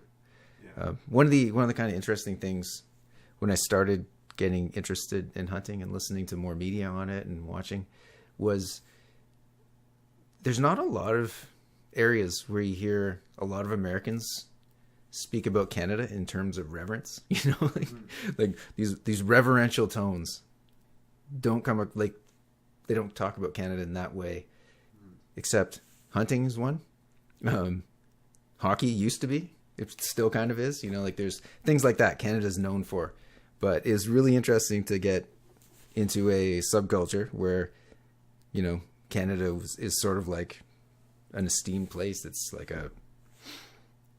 the deer are bigger up here, like it's that whole thing. There's more animals, they're bigger. There's grizzlies up here. It's wild, like there's a lot of very undeveloped land, like a lot of true wilderness here. Whereas in the lower 48, like down in the States, there's less of that. I want to try starting with a turkey. Yeah, turkeys are good. Apparently, they're really hard, but I think I think they would be easy. They can't go far. You know what I mean? Like they're probably slow moving. The one thing about a turkey, eyesight apparently is extremely good. That's what I was going to say. The eyesight is what's going to kill you. I don't know about easy. But I think about it. Come on. You know, like this little bird. Well, maybe not little, but I just think turkey hunting is probably the go-to for the starter. I think. You know what's a good starter? Grouse. What's that? Grouse hunting. Well, yeah, I mean, even that. Yeah. I mean, grouse are stupid, though. They'll walk up to you and they'll be like, please shoot me in the head. You know what I mean? You could actually see grouse appear on this mountain when I go hunting when I go hiking up this trail in the mountains in the summer. You could hear them. They kind of make that noise. Yeah. And then like when we were hiking last summer with my buddy, and one was just on the path and literally this far away, and I mean it fluttered away but not very far.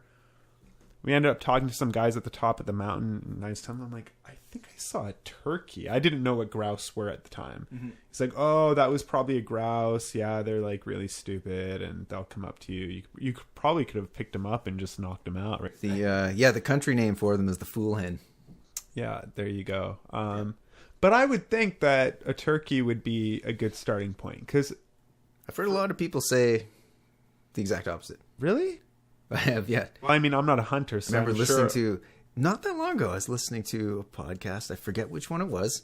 And the host was saying that one of the first, or it was, I don't remember if it was the host or one of the guests, but they were saying that the first hunt they went on was a turkey hunt with their bow. Mm-hmm. And the other guest laughed at them and said, you realize you just went after the hardest thing.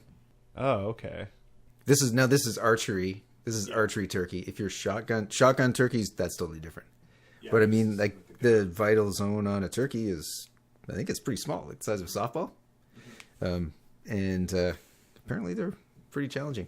Yeah, no, but I guess it's also fun because you get to do the culling thing. And I don't think I could do the arrows. I would just have to shoot it. Yeah, with a gun. Yeah, sorry. That's the stage I'd be at right now. Like I was saying, if I'm going to shoot something with a bow, I have to be within 20 meters or I wouldn't trust myself to do a good shot. Mm-hmm. Whereas with a rifle at 100 meters, no problem. Like, I don't want to say no problem because I'm totally jinxing myself. But I have good accuracy out to 100 meters for sure. Yeah.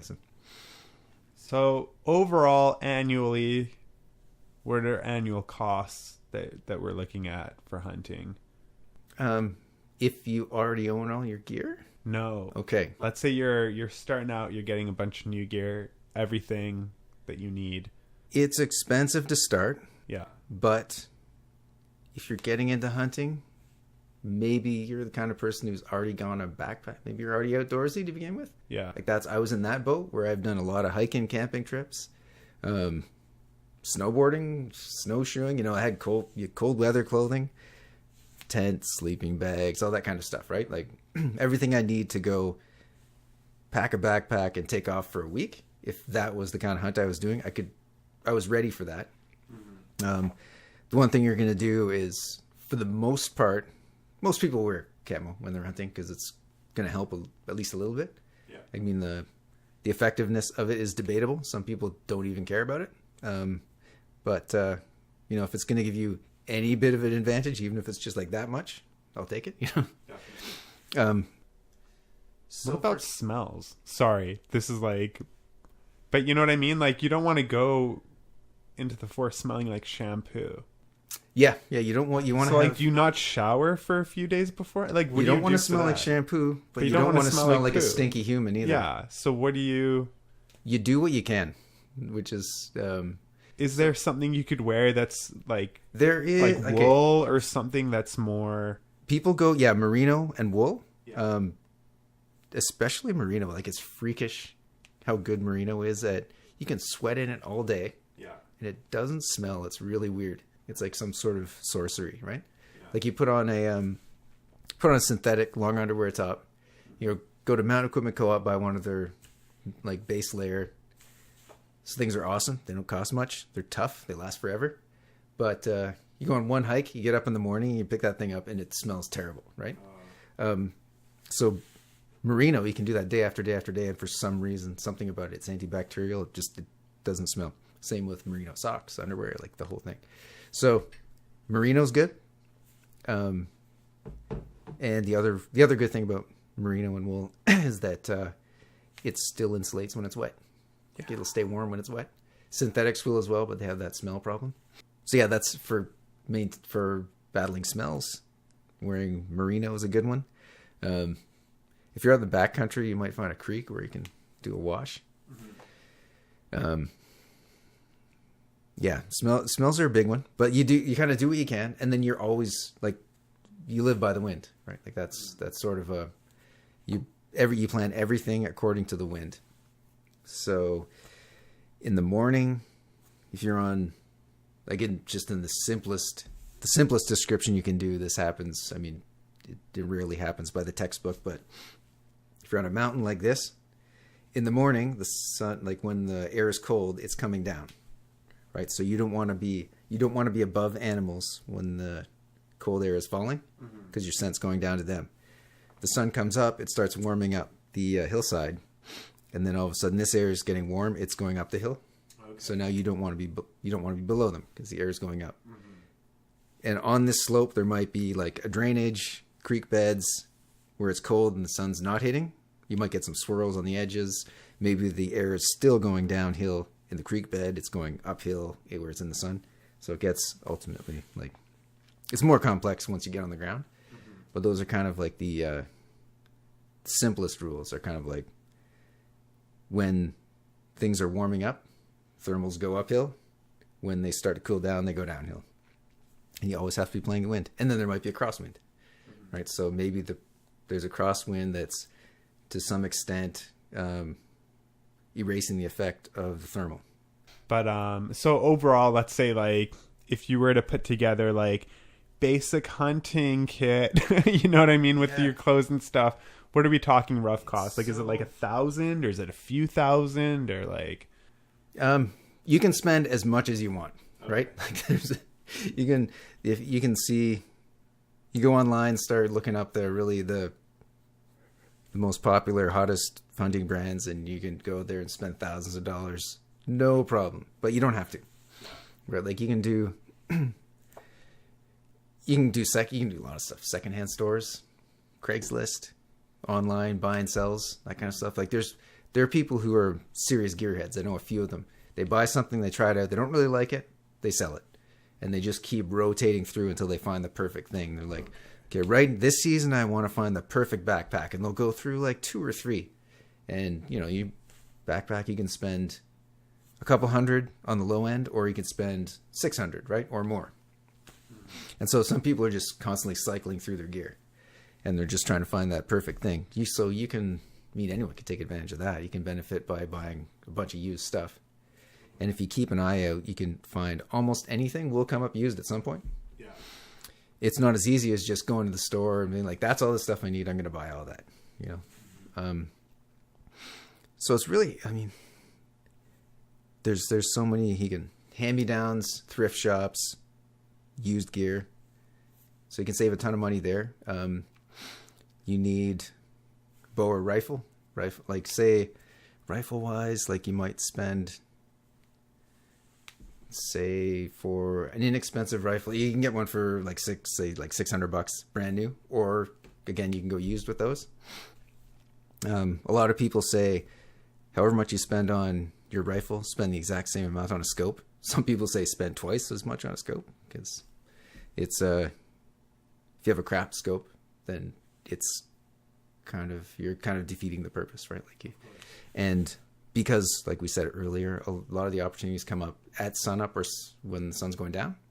So you need something that's going to be bright enough in low light conditions. Like you want low light performance, right? So say you're spending 6 and 6, so $1,200 on a rifle. That's for brand new, and you're going to be spending tents, that kind of stuff. That stuff gets expensive. Tents, sleeping bags, pads, stove, depending on what you're doing. If you're doing backcountry, then you need all that. What else? Quads. Quads if you want. If you're not hiking out with it. If you're interested in quads, then you might want to buy one of those. But yeah, you don't need a quad. I guess they can come in handy. I don't see myself owning one anytime too soon. Yeah. And I mean, if you go with a few people, one person already has majority of the shit that you need on site. It kind of kills a bunch of birds with that one stone. You know, suddenly you don't need as much. And obviously, I mean, I don't see many people, especially first time or newbie hunters, hunting on their own, really. But that being said, tech is another big thing, because, you know, there are things like, I don't know, like night vision stuff and drones and stuff. And I know you can't use, or you're not technically allowed to use drones to find and hunt. I don't know what the rules are on drones in BC. The rules are that you're not allowed to use them to hunt. And in fact, I think in some places, the rules are that you are not allowed to hunt the same day that you fly into a place. Yeah, that's for 24 hours. pretty common. Yeah. Yeah, and the reason people might be like scratching their heads on that, and the reason for that is that you literally are not allowed to, from above. You can't scout from a plane. Scout from above. Yeah. So, you know, like in theory, this prevents people from using an airplane to hover above, figuring out where the animals are landing, and then going to said location. They have to. So there are these weird, wacky rules that maybe a lot of people don't know about. Like I didn't know about the 24-hour. Yeah, and there's good reasons for those rules. Like there are. I mean, if you could fly and hunt on the same day, then you know for sure that there are going to be people who are paying someone to find me that bear, or find me this giant caribou, this giant moose. Once you found it, I'm going to fly in, shoot it, and fly out. Yeah, that absolutely would happen. And yeah, so I'm in full support of that. Yeah, I'm in support of banning drones for scouting. Totally. And also because, I mean, if I had hiked in somewhere and I'm walking across a mountainside and it's nice being out there, and then all of a sudden you hear that buzzing sound of a drone. Yeah. My first impression would be like, how can I shoot that thing down? Right? They've actually gotten a lot quiet, like the newer ones, like the new Mavics that DJI came out with, they've gotten a lot quieter. Like compared to, I mean, when you're close to them, yeah, it's loud. But when they're up, like you can barely hear them. And now they've got stealth mode where the lights go out too. Okay, yeah. You could hit, so the lights are out, you can't even see it, and you can't even hear it from like a distance. But yeah, the drone thing I totally agree with. And I mean, I can vouch for that. I found 3 deer on the golf course in the wintertime. I was flying my drone. I don't know if you've seen the video. I've posted on my Facebook before. I was just flying the drone around the hood, and it had just snowed, so it was beautiful. The mountains like had snow caps everywhere. So these 3 dots moving on the golf course, but it was covered with snow. So it's just like this clear area of snow and these 3 dots moving across one side of the forest to the other. I get up close and I find out that it's 3 deer, like a baby deer and I guess a mom and a dad or whatever, like a family of them. I didn't take the drone too close. I stayed at a distance. I wanted to be respectful because they did stop after a while. They kind of heard the noise and were like, what is that thing? Yeah. Then continued to walk, but I didn't get too intrusive or whatever. But so I could totally vouch for that because I wasn't even looking for them. And I was able to find 3 deer within, I don't know, maybe 300 meters from where I actually was, which would be nothing for a hunter to get to, you know? So yeah, that I totally see and sympathize with. Of course not, right? You don't have that. But what about like night vision stuff? You know what I mean? Like, can't you just put on like some thermal, like... You can find animals that way, but it's... Is it allowed? No. Is what I'm saying? Yeah. You have an hour before sunrise and an hour after sunset. That's legal shooting light. Okay. So you can't go out at 3 a.m. Okay, so once the light's gone, either way, you're just not allowed. Yeah. Okay, I see. There's people who go night hunting because, deer in the headlights, that's a saying for a reason, right? Yeah. There's people who do that. It's totally illegal. Mm-hmm. Everything kind of like hunting ethics you mentioned before kind of comes back to that concept of fair chase. Yeah. It's like, you don't, Crocodile Dundee throws dynamite in to go fishing.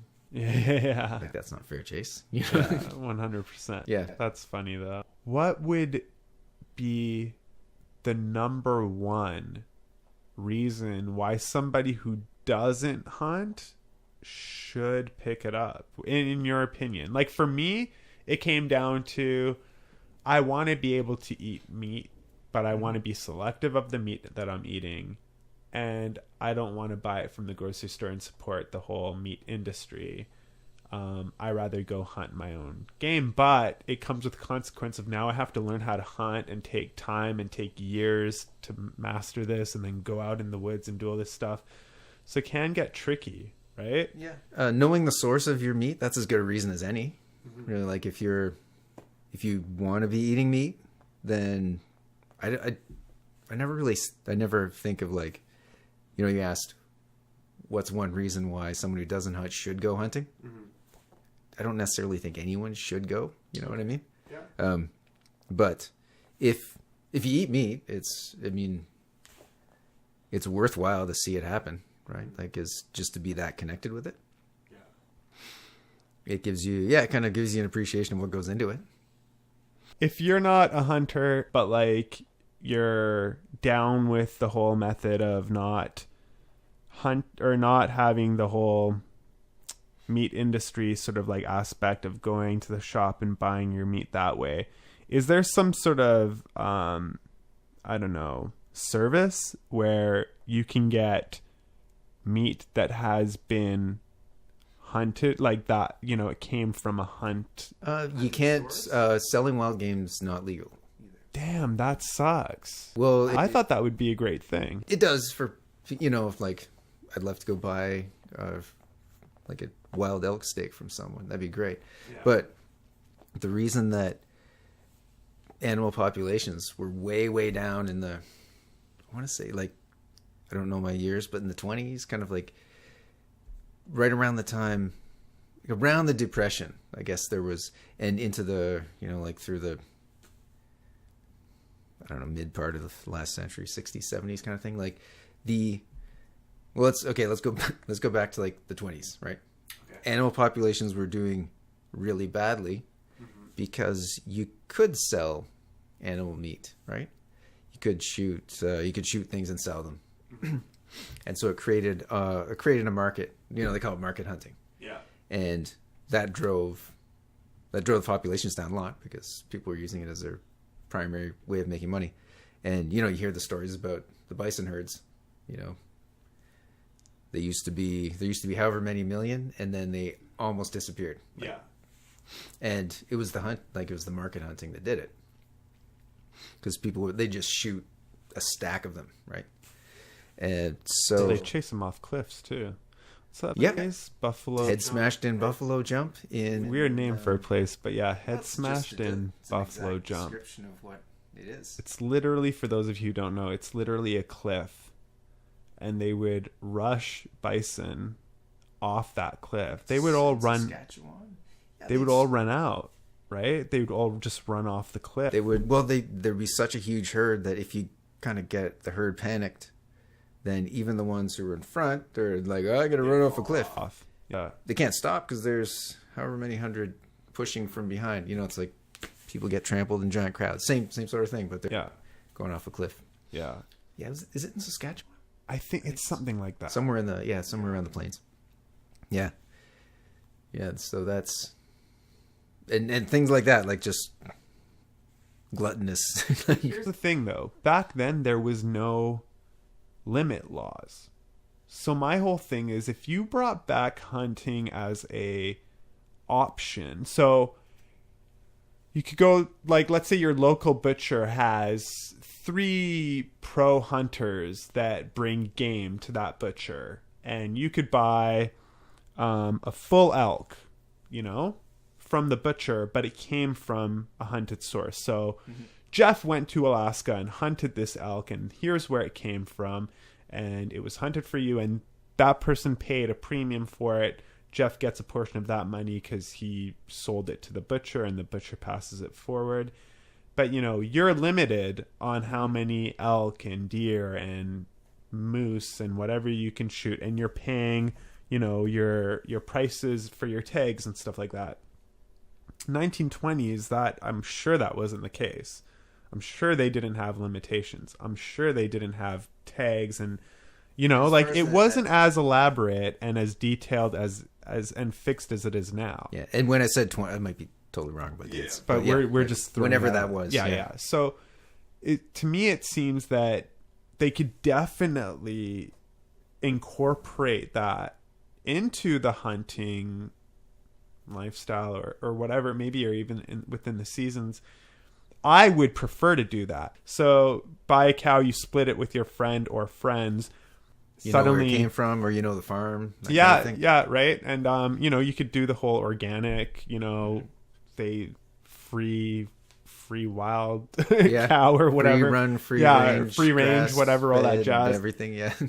And it's a huge save in money and cost. So if you were to buy that much worth of meat from, for example, IGA or your local grocery shop, it's going to cost a shit ton more. But if you buy the cow and then you get the butcher to cut it in the ways that you want, it's just overall, you know, bulk save your price. And then also, like, do you want pepperoni sticks? Do you want, you know, steaks? Do you want them spicy, not spicy, marinated? What? They'll do all of that for you. I think that same method should carry into hunting game. So I don't know how to hunt, but I would rather get my meat from that source. Mm-hmm.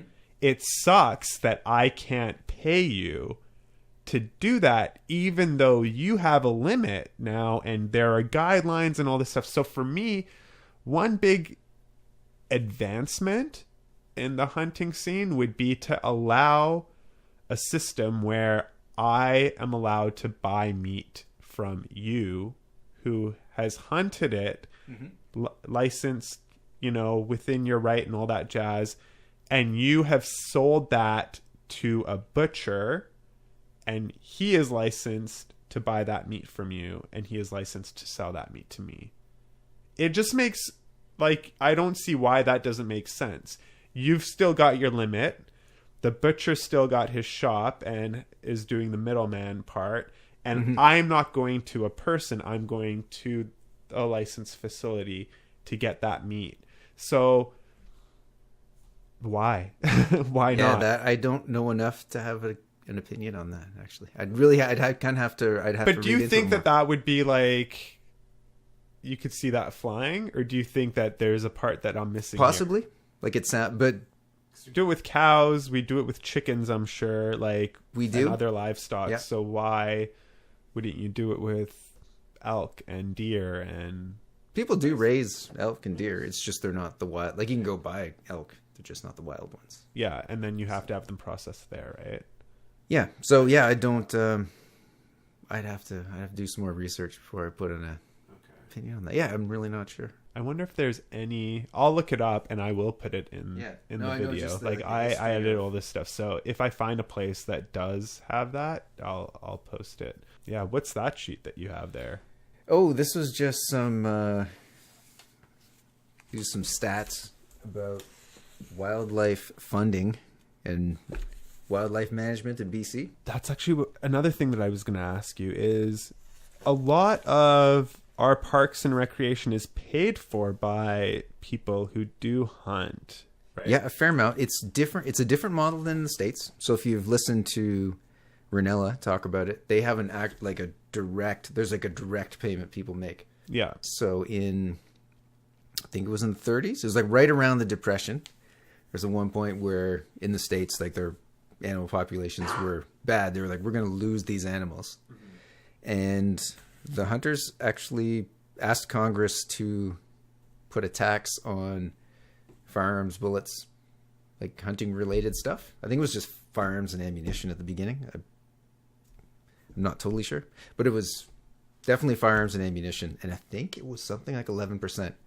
And they self-imposed it. They proposed it to Congress. And that, and all that, they said, we want to tax ourselves 11% and we want all of it to go back into the conservation. So in the States, that's how it works. Okay. And that one's called Pittman-Robertson, I think is the name of that one. Mm-hmm. And there's another one that covers fishing. So like fishing equipment, I think even like think it might even be boats, like just fishing related stuff. There's like some sort of tax, and I think it's called like Dingle Johnson. I think it's like those are two people's last names, which is Dingle Johnson's a funny name, but it's like two. Which it sounds like a joke name. Yeah. Yeah. But yeah, so in the States they have like directed funding. Okay. And even there's some states where I want to say Alabama, Georgia. There's some state in the South where they added something like a 0.25% sales tax just statewide that went back in, and it passed by like 97%. It got passed in some landslide vote to add this 0.25% sales tax, and all that money went back into conservation. What happens now that grizzly bear hunting is illegal in BC? Do we lose a bunch of money? Well, for in Parks and Rec, or is that non-effective? In BC, in Canada it's different. Okay. Like there is, all the money goes into the big pot. Yeah. And then the government says, okay, well, we'll take this and put this here and this here. Mm-hmm. So there's no, like they don't take all the tax on firearms and say, okay, all of this came in from firearms, so this all goes to wildlife funding. That doesn't happen here. Okay. It's all the money comes in from all the taxes and everything, and then they say, okay, this goes here, so it kind of goes into a big pot and then gets distributed. Yeah.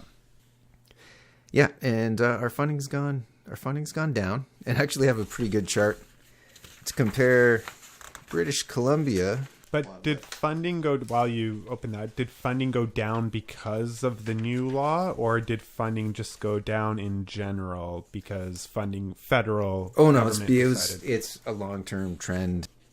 I know someone who's a conservation officer, and he said that this budget for the new government is the first time that funding has been increased for wildlife in 16 years or something like that.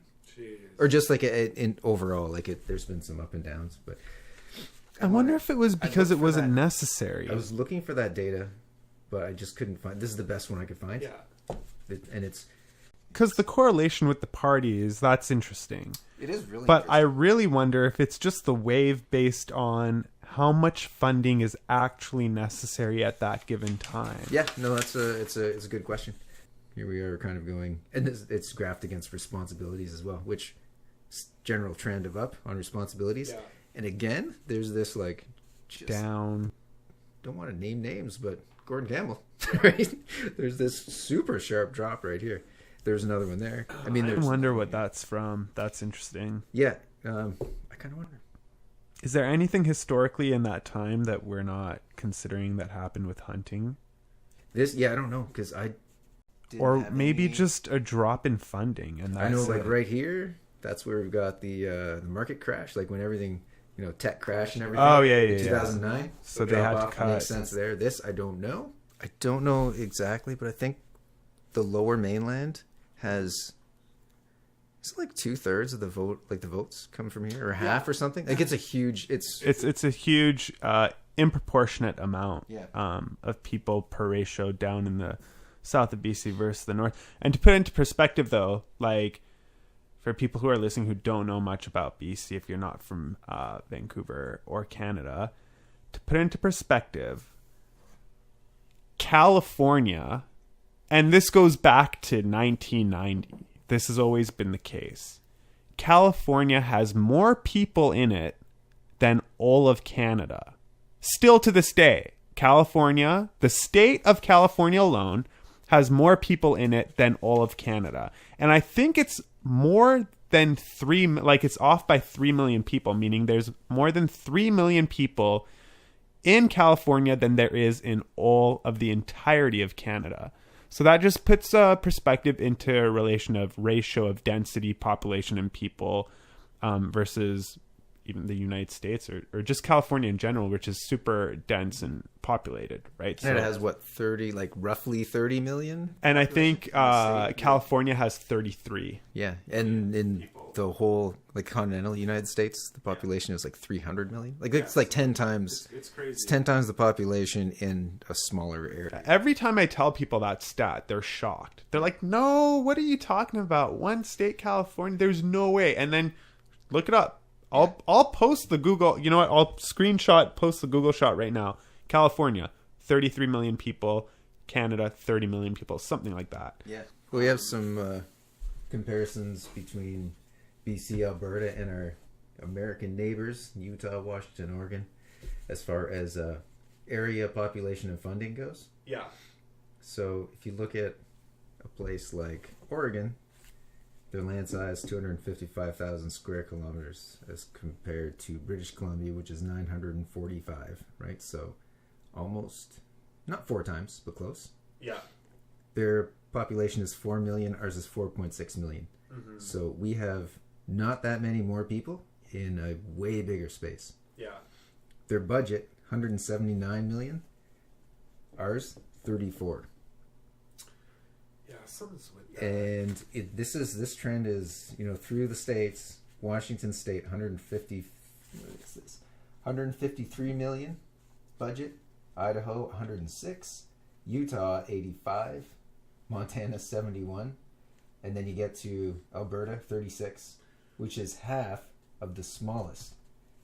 I wonder if that has anything to do with the ratio of hunters in Canada being less than the ratio of hunters in the United States. I wonder if it comes down to a red state, blue state scenario. So, for example, that's a good question. Yeah, and this is actually interesting too. It has nothing to do with hunting once again, but it kind of reflects this, or could reflect. Which this Colorado stat. was in here.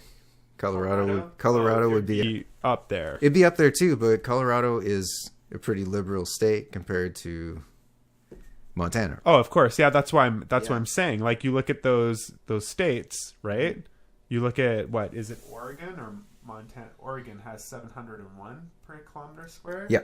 But then you got Montana and Utah down at around 186 and 386, and then Washington at 831. Those are big jumps. So as compared to BC's 36. Yeah. And I mean, you could justify the population as well, right? And then we have our per person spending as well. Yeah, which is $7. $7. The next closest is 21 in Washington. But there's a correlation of education funding, same sort of list that you're showing, but for education costs per person per state. And if you look up, for the most part, and this is, I mean, I've done this research myself, so I know for a fact. If you look up the states and you look up the red states and the blue states, a vast majority of the blue states offer, like overall blue state, offer more money for education per person, per capita, whatever, like within your region. And the red states, considerably less. Yeah. Considerably less. To a point where you're kind of shocked, like, what? And that's a huge, like hunting is one thing, but education is a huge thing. If I was in a state and I knew that the state next to me per person was getting thousands of dollars more in education per person, I would be livid at my state. I would be livid. Like, I would move over. Yeah. And to some people, like, they're dumbfounded. They don't even know, right? So I encourage anybody listening right now, go look up all the states and the education costs, even for the year 2018 or 17 per person. And you'll notice really evident through each of the states. You'll notice if it's a red state, chances are it's going to offer less money per person. And if it's a blue state, chances are it offers much more money. It's pretty much a proven. Yeah. Yeah. So I wonder if that... It'd be interesting to see the correlation. Yes, for hunting. I love numbers and data and charts and getting into...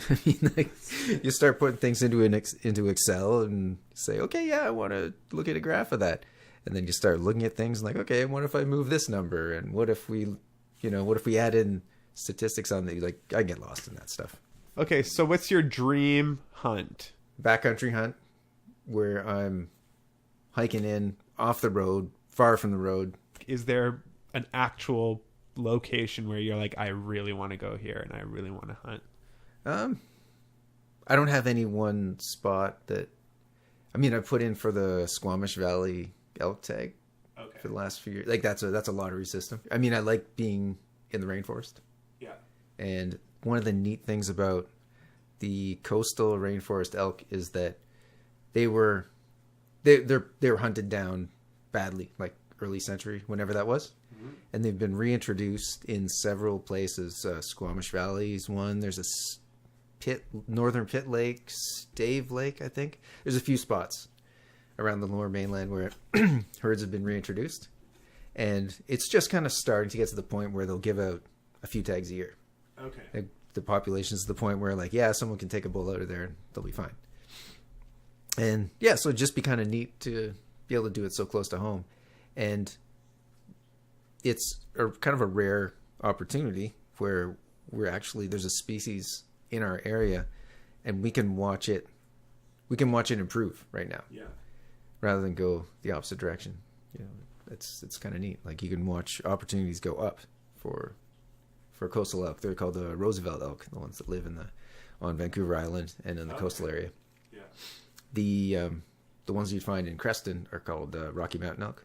There's also one that I think is in California called like the Thule elk. I think it is. Okay. I don't know much about them. I know that the kind of like the broad strokes Roosevelt elk are bigger. Yeah.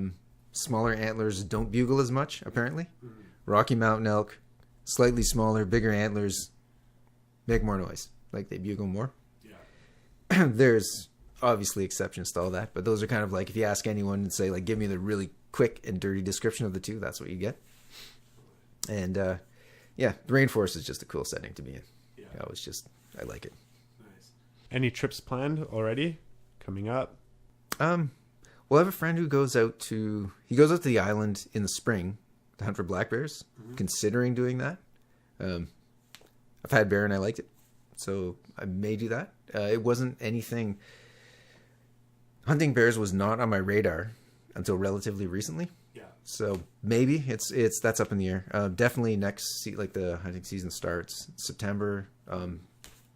Elk trip September, and then later on November, December, do a whitetail trip. So nice. Yeah. So I'm just kind of working in a few here and there. How long does one elk last? Like, let's say you kill an elk, you butcher it. How much meat you got? Just for the people who don't know, how much?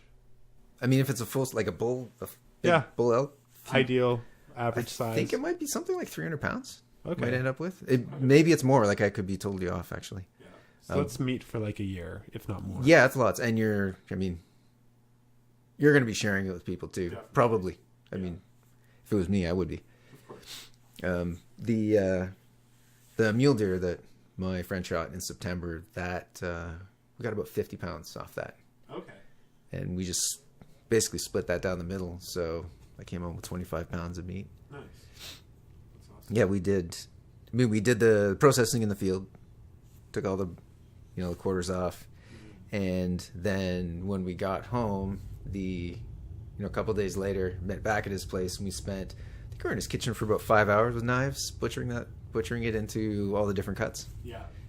Grinding. It's quite some time. Yeah, it was a lot of work. And also, I mean, he's walking me through it too, so he's kind of like he's teaching it. But we had two You knives. can't just take it to the butcher though? Like, have them do it for you, or what? Oh yeah, you can do that. Yeah. But this guy, like, he's super into his food. Yeah, I hear you. And it's cool to see. But yeah, it's a lot of work. We could wrap it up, but any final thoughts, words, resources, recommendations, anything you want to say? Now's going to be the time. Yeah, if you're going to do it, understand it's going to take a long time to get competent at it. You're going to fail a lot. You're going to get frustrated a lot.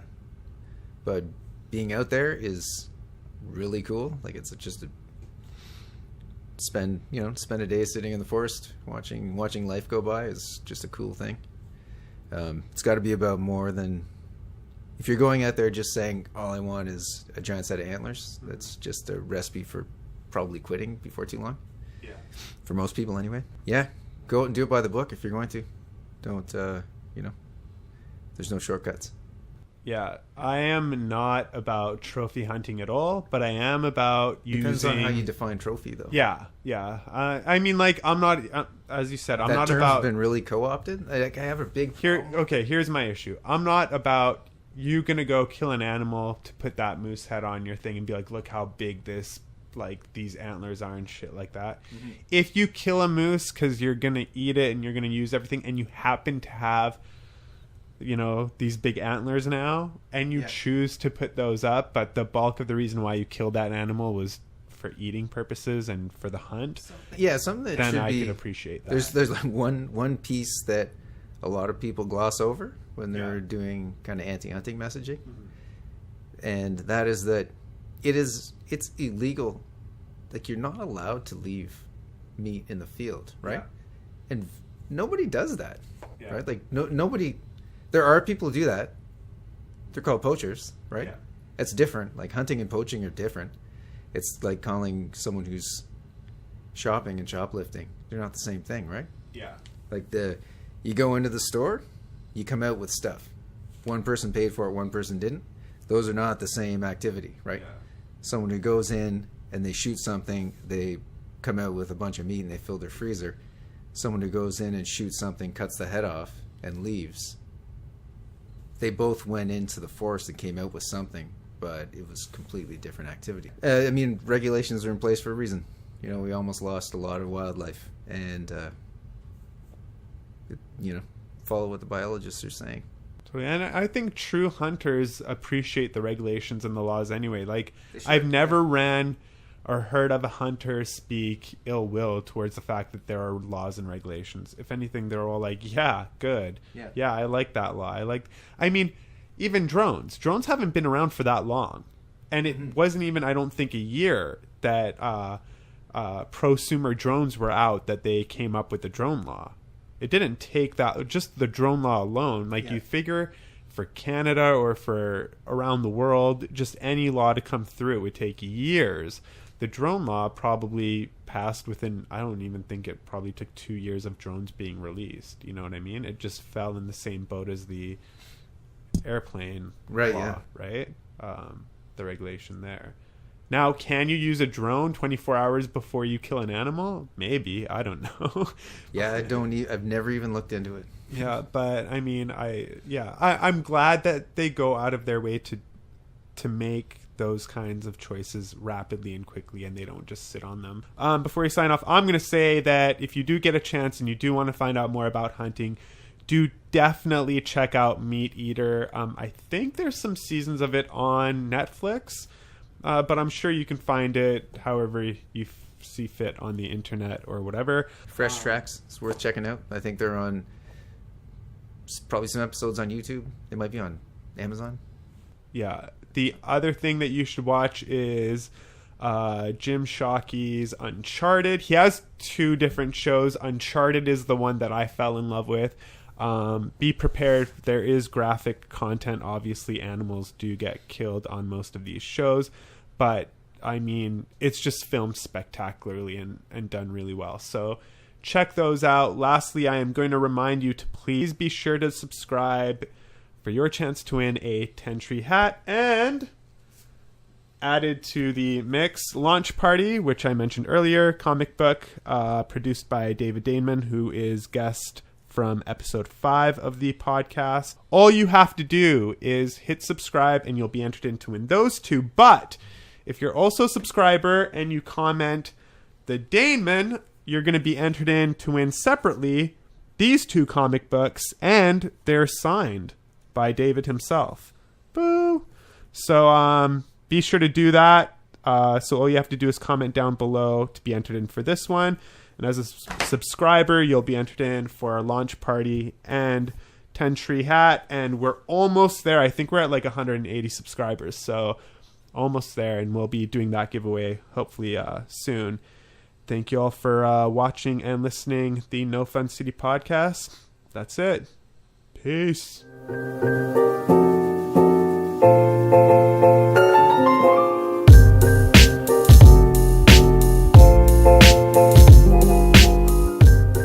Today's episode of No Fun City is brought to you by Backcountry Hunters and Anglers. Check them out at backcountryhunters.org and be sure to hit that subscribe button for your chance to win an awesome prize pack.